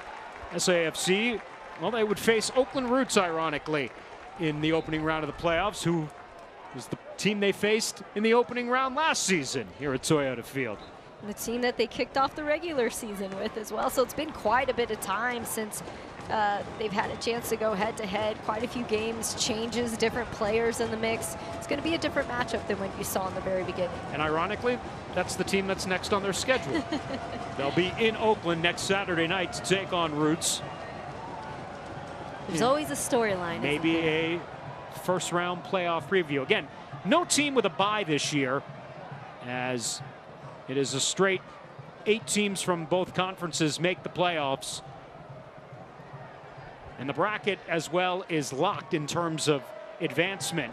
You don't reseed after each round. Hernandez just, I mean, probably could have drawn about 3 yellows in that sequence. We'll get one here, finally whistled on McNulty. Right, who's going to get the yellow in this situation? And I think McNulty definitely was the continual aggressor here. Got to admire the aggression. At least he's coming out and trying to stop play and shake things up. So all 3 strikers with a goal tonight. Fagaka in the 6th minute, Nathan. Tani Olawashe in the 57th. Santiago Patino in the 61st. Tulu, maybe the most unlikely of players to land one in the back of the net tonight, his first in nearly a year. And just a spot start opportunity tonight with Fabian Garcia serving a 1-match suspension. But it's all come up aces for Alan Marcina and SAFC this evening. What a beautiful goal at that, too. None of the goals so far tonight have been lucky goals. They've all been of extreme quality.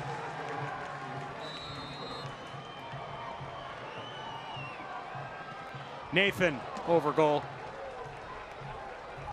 It'd be too much to give him 2 so close back-to-back, right? I'm sure coach does not agree.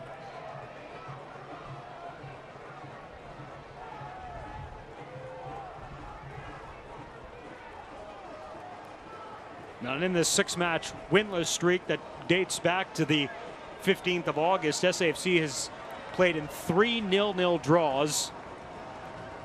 Lost in Tulsa 2-1. Drew with Colorado Springs 1-1 on the road. And then, of course, had that wild match last Saturday night 3-3. I mean, they have not been in this commanding a position since the end of July when they ran away with it against Hartford Athletic here at home. Nathan gets that one into the area and it's defended out. To your point, Dan, I think that's exactly what they needed moving into playoffs. They needed to kind of find a little bit of their swag back, their rhythm. And, you know, you can see after that first goal, they kind of started loosening up a bit, playing from a place of joy rather than nerves, and wasn't so rigid, very creative.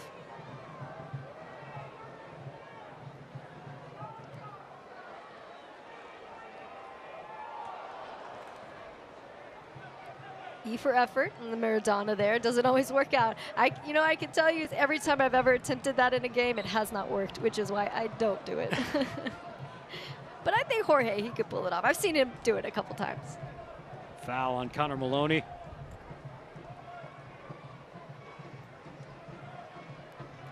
Jamison. Oh, a nice slide tackle there by Ishjom, winning the ball away as Jamison ends up on the ground.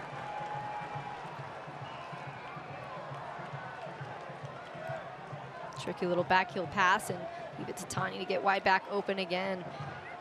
Talked a lot about San Antonio FC tonight. On the other side for Orange County, again, a club that won a club record 8 consecutive matches that went from the 15th of July until the 2nd of September, and then a 9-match unbeaten streak, which was the longest in club history.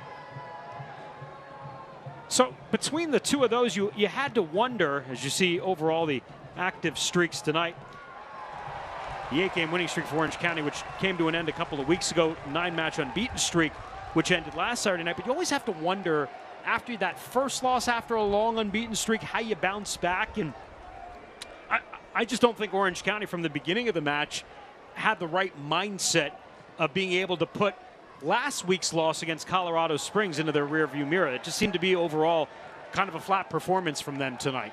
Right, a little bit in a funk, so to speak. And with a team like SAFC, you just can't come out with that, I wouldn't say mentality, because no one walks out onto the field with that kind of a mentality. But sometimes that high press from San Antonio, the aggression early on, bodying people, it's hard to handle. No one slips a little bit past. Tulu sets up for a chance. Good recovery by Tainer. Laid off to Jamison. He doesn't get much on the strike, and it's an easy save on the ground there for Nick Marsman. Marsman grateful for that one. And there's a couple of times there where, I think Alowski, he could have taken it himself. And with that being said, why isn't he pulling that quick trigger, which he's kind of known for? And that's what happens when you're down 4-0. The things you would normally do, they just don't come to you as naturally. As Tuolo is down on the ground, and Alan Marcinez let this group go for 70-plus minutes here tonight, so we'll, I'm sure, get to see some substitutes with the result pretty much no longer in doubt. Look at the goal summary from tonight here for San Antonio FC. Got it started early. Nathan in the 6th minute, driving home his second in as many weeks. Multiple assists on that one. And then San Antonio FC, boy, they just poured it on, Katie, in the first part of the second half as they get back to back from Tulu, Tani, and Santiago Patino. Once they get that rhythm going, it is a tide that is really hard, a wave, so to speak, rather, a wave that's hard to just hold back. And all quality stuff, nothing lucky. It's just them playing from a place of joy. By the way, you saw Tani doing the gritty after his goal celebration. Well, that's because you saw our feature at the half where Tani Oluwaseyi was playing some Mario Kart with Houston inside Methodist Healthcare Hospital. Houston said, hey, if you score a goal, I need you to do the gritty. And Tani said, okay, I got you covered there, Houston. Well, you know what? Sometimes that's what players need, something bigger than themselves, a purpose to play for. Going out onto the field and saying, hey, it's not about me anymore. Now I've got to do this for the kid on the other side of the screen. Well done, Tani. Oluwaseyi with his 15th, Nathan with his 2nd. Tulu getting his first, and his first since October of last year, and Santiago Patino his 5th goal in 9 matches since returning to SAFC as Oduwashei keeps this one moving. And the challenge directed out by Kasipali will lead to a corner. It's a nice touch there for Tani. He's got those long legs, so very hard to defend. Gets on the end of a ball that you wouldn't expect. And there's that explosive speed that he pairs it with, and not a bad idea to slide tackle him there on the end line. Try to force a corner.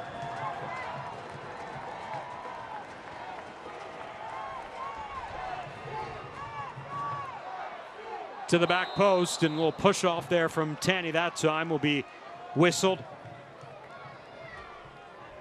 Again, they seem to struggle there with the corner, but they're doing really well with those set pieces on either corner of the 18. Maybe they change it up a bit, try to do a short ball and get a shot into that opposite 90.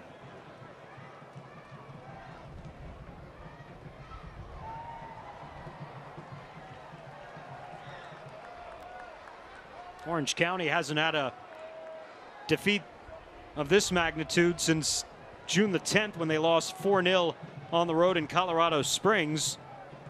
It was early in Morgan Carlson's tenure as coach.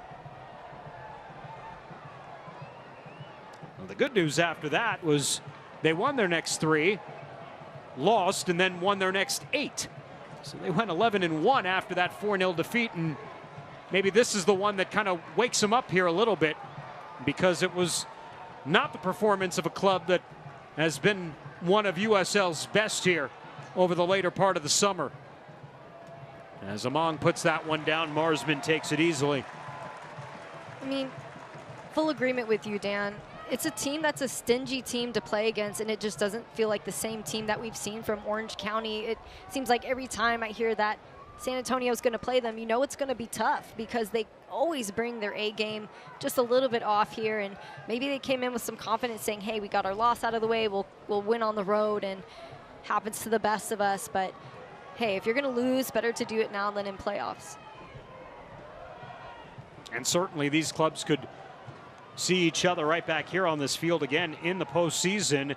Presumably, if Orange County were to stay in the number 3 spot, San Antonio stayed in the number 2 position, and everything held serve in the opening round of the playoffs. San Antonio and Orange County would be a semifinal matchup right back here at Toyota Field.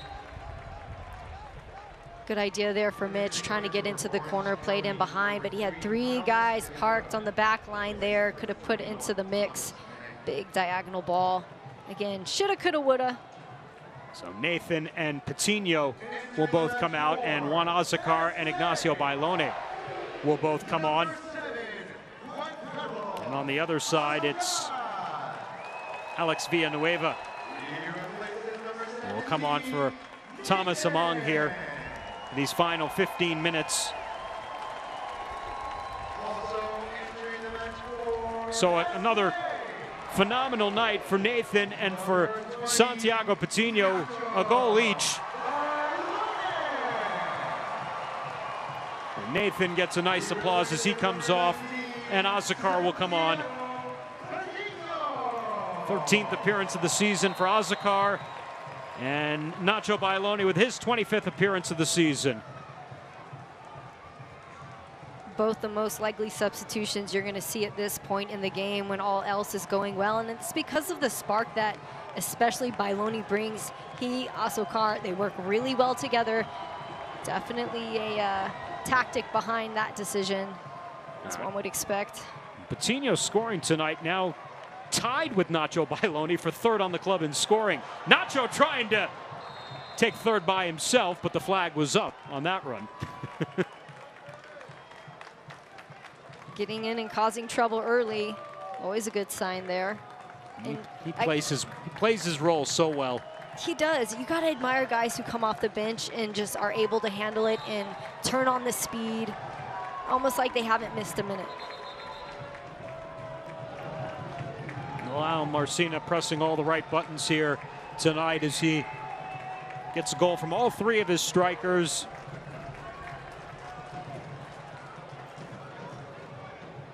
And he's got San Antonio FC in the driver's seat and just minutes away from locking down a playoff berth, which, well, if you ask Gallen and what he said earlier this week, he was asked about the chance of clinching a playoff spot as this one served into the box before the clearance made. He said, well, to be honest, we expect to make the playoffs every year.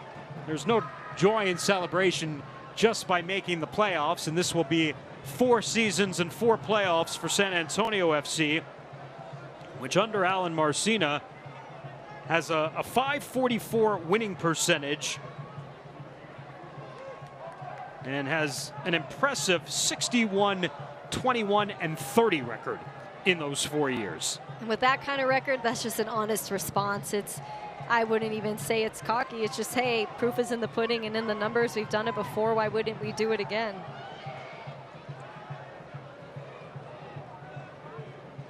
Only the Tampa Bay Rowdies with a better winning percentage in USL Championship in the last 4 seasons.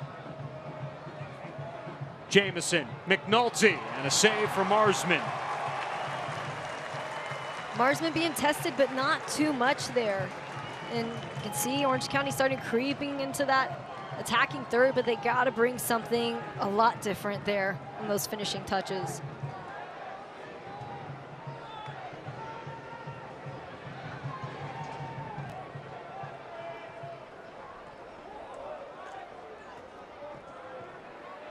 Powers out wide, Villanueva making his first touch since coming on.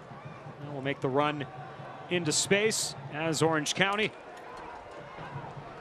at the very least, trying to break up the clean sheet of Nick Marsman. Tulu that time able to head it out.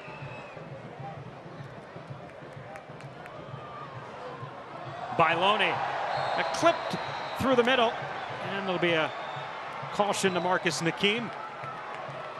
Tani hoping that they would have allowed him to play that one, and with his speed, he would have gotten in behind that back line.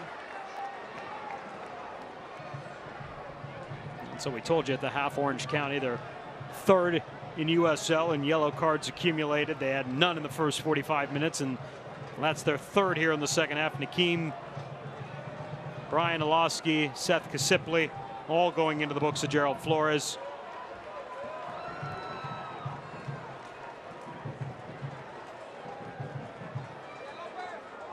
The outcome here at Toyota Field hasn't been in doubt now for quite some time. SAFC getting a second goal from Tulu in the 50th minute, and that just set off the barrage.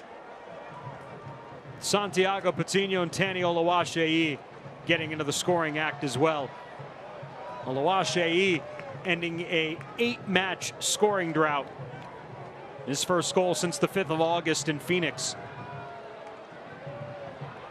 Hernandez, who has his league-leading 10th assist tonight. Bryce Jamison, off wide, McNulty.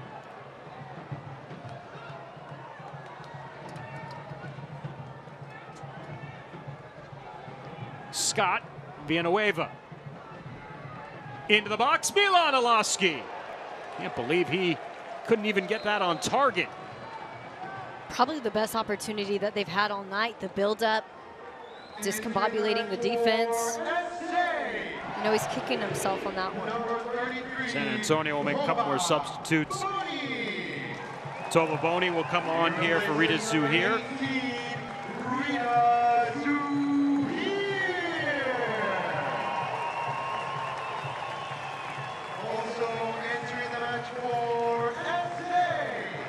Justin Dillon will come on for Tani Oluwaseyi.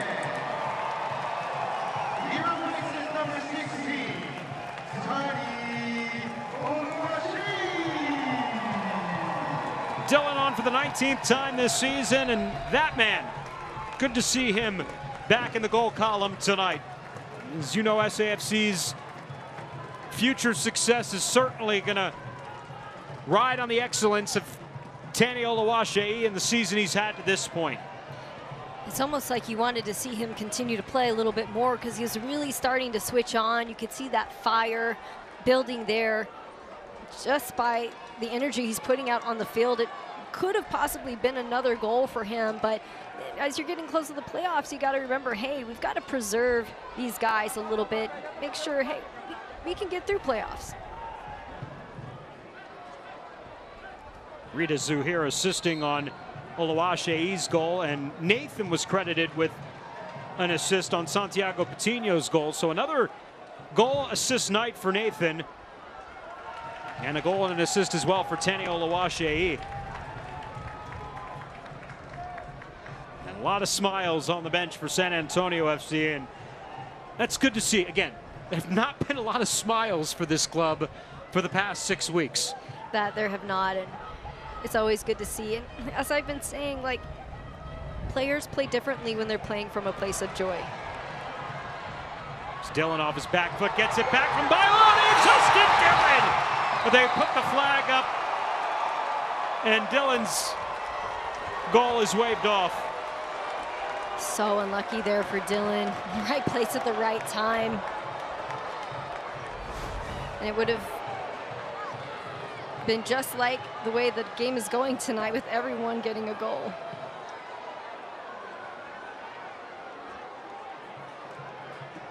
Didn't look too far off.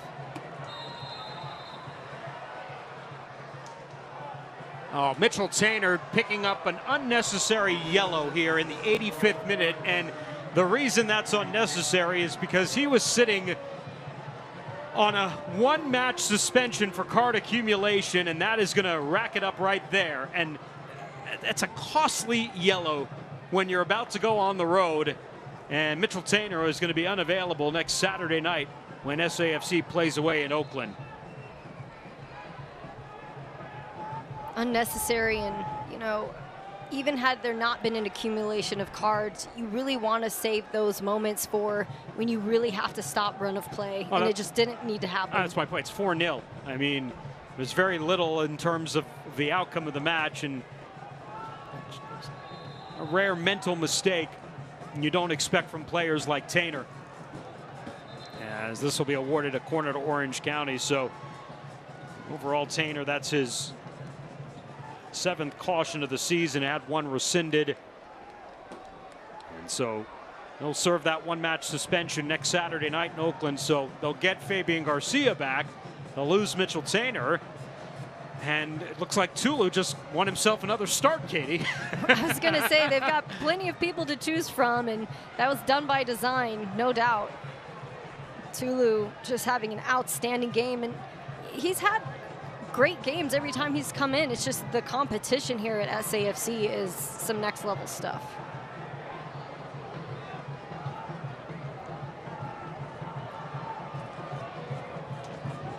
But we'll leave that for next Saturday. San Antonio FC will certainly enjoy what's to come here in the next few minutes, as they'll earn their 14th win of the season, and they will officially clinch their 6th playoff spot in franchise history.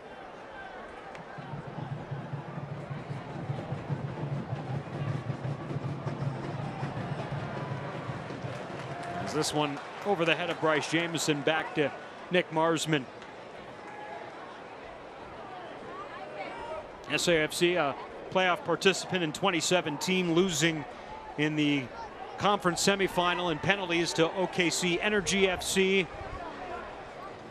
was a little bit of a drought, didn't make it back to the playoffs until the 2020 COVID shortened season. They lost here at Toyota Field in extra time to New Mexico.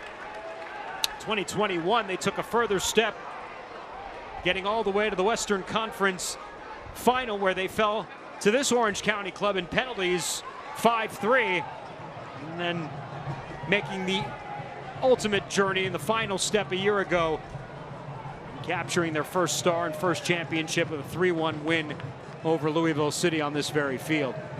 And this team really just seems to keep getting better, and that's what happens when you win. You're attracting a different level of talent. I mean, quite a few guys from MLS caliber. You mentioned guys going over to Europe. It's a different ball game here at SAFC.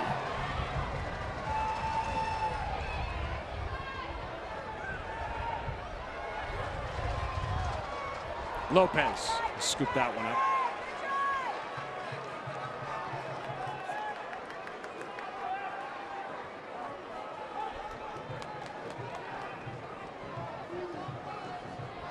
Orange County will try to shake this one off and get back out on their front foot next Saturday night, and they'll head to the desert to take on Phoenix Rising FC. Phoenix has been one of those interesting clubs all season. Kind of a sluggish start, even though they had a retooled roster that looked like it was going to cause some damage after missing out on the playoffs last year. And it seems like they finally have found their form, and when they score, they're about as dynamic as San Antonio FC is. They get about 4 or 5 a match.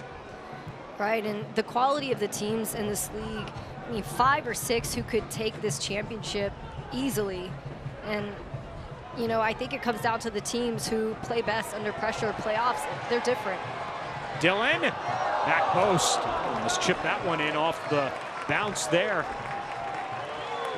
About fell out of my chair on that one. Looked like it was going in. Justin's role has diminished a bit here in the second half of the season. Tonight, just his 19th appearance overall. And as the club has continued to accumulate assets up top, and for others, unfortunately, the playing time has subsided a bit as SAFC will make one final substitute. And it'll be the youngster Isaiah Parker will come on, just the 9th time this year, as he'll take Ish Jome off. Parker, 21-year-old, the 3rd overall pick a year ago by FC Dallas in the MLS Super Draft.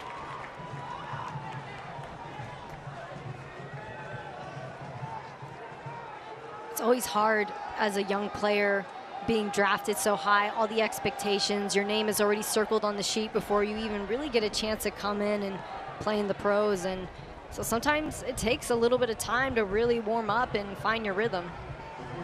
And just 3 minutes added time here at the end of the second half, with the outcome sealed for quite some time. San Antonio up 4 goals. Their largest output since 5 against Hartford at the end of July. And it's going to be a sweet win and a sweet celebration tonight for Alan Marcina's group.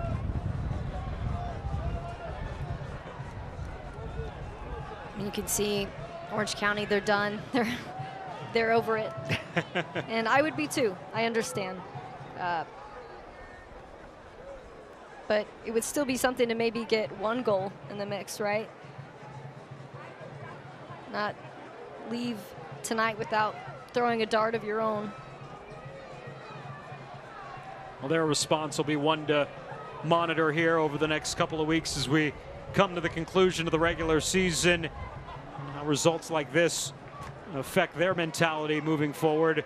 And San Antonio FC, hopefully, and this begins a nice little run here heading into the playoffs, whether they finish number 1 or number 2 in the table. It'll be a fun battle the next few weeks with Sacramento. A little bit of an easier path for Sacramento. And the other thing, Katie, to keep in mind is that these two clubs will see each other in 2 weeks.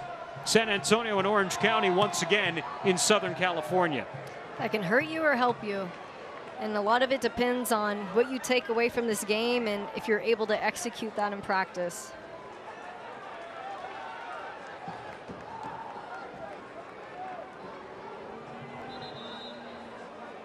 SAFC's been a phenomenal road team again this year with a record of 7 wins, 4 defeats, and 4 draws, as Tulu cramping up a little bit here at the end of this one. He hasn't logged this many minutes in a long time. And he might have to log 90 more next Saturday night. And they'll get the assignment with Mitchell Tainer serving a 1-match suspension. So the final 3 matches of the regular season look like this for San Antonio FC. A 2-match trip that begins next Saturday night in Oakland, and as mentioned, 2 weeks from tonight will be in Southern California, SAFC and Orange County SC. And then the regular season finale on the 14th of October against Indy 11 here at Toyota Field. Win tonight will drop SAFC's magic number for a home playoff match to 4. And could drop even further depending on the outcome of the Phoenix El Paso match. That one is 0-0 in the first half right now.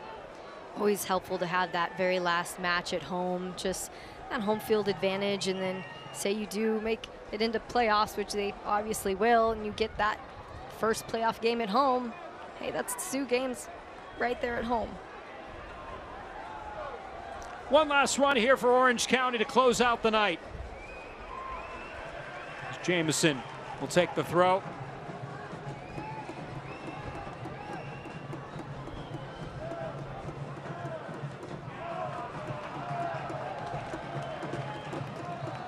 Better days for this side ahead of them, but maybe the Indian summer here in San Antonio got the best of them tonight.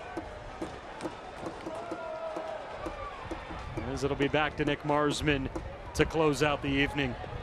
Hot in California, no doubt, but a little bit hotter in Texas.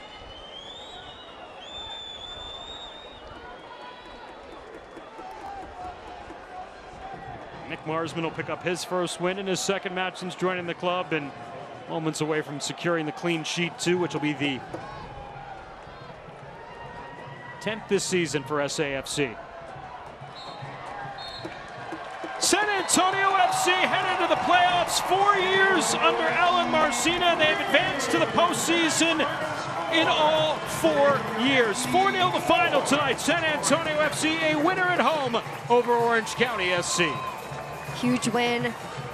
Why would you not want to just secure your ticket early on? We had some questions. There's different guys in the lineup this time, and that didn't phase San Antonio one bit. Goals from Nathan, Tulu, Tani Oluwaseyi, and Santiago Patino.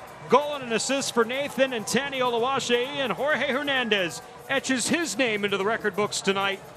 10 assists, the most in a single season for any San Antonio FC player. And it all adds up to a 4-0 win tonight for San Antonio FC over Orange County. SAFC hits the road, a 2-match trip on deck. They're in Oakland next Saturday night. Catch the match on ESPN+. Now for Katie Goodman and our entire crew, our final score, San Antonio FC, a 4-0 winner over Orange County SC. This has been a presentation of the USL Championship and Spurs Sports and Entertainment. So long, everybody.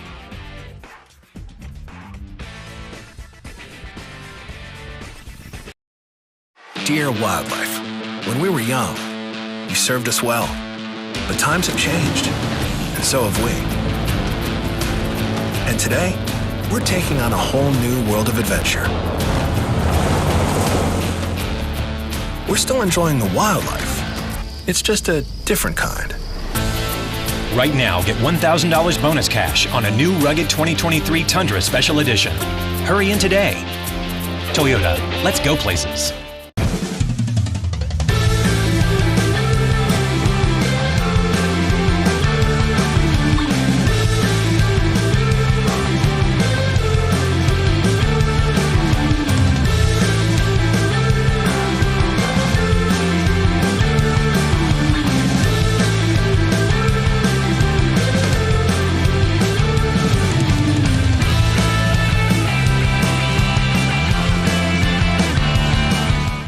Starting out in this business, it was very overwhelming and also exciting. My name is Casey Hanlon, and SWBC PEO really helped propel my business. They have automated payroll systems for me.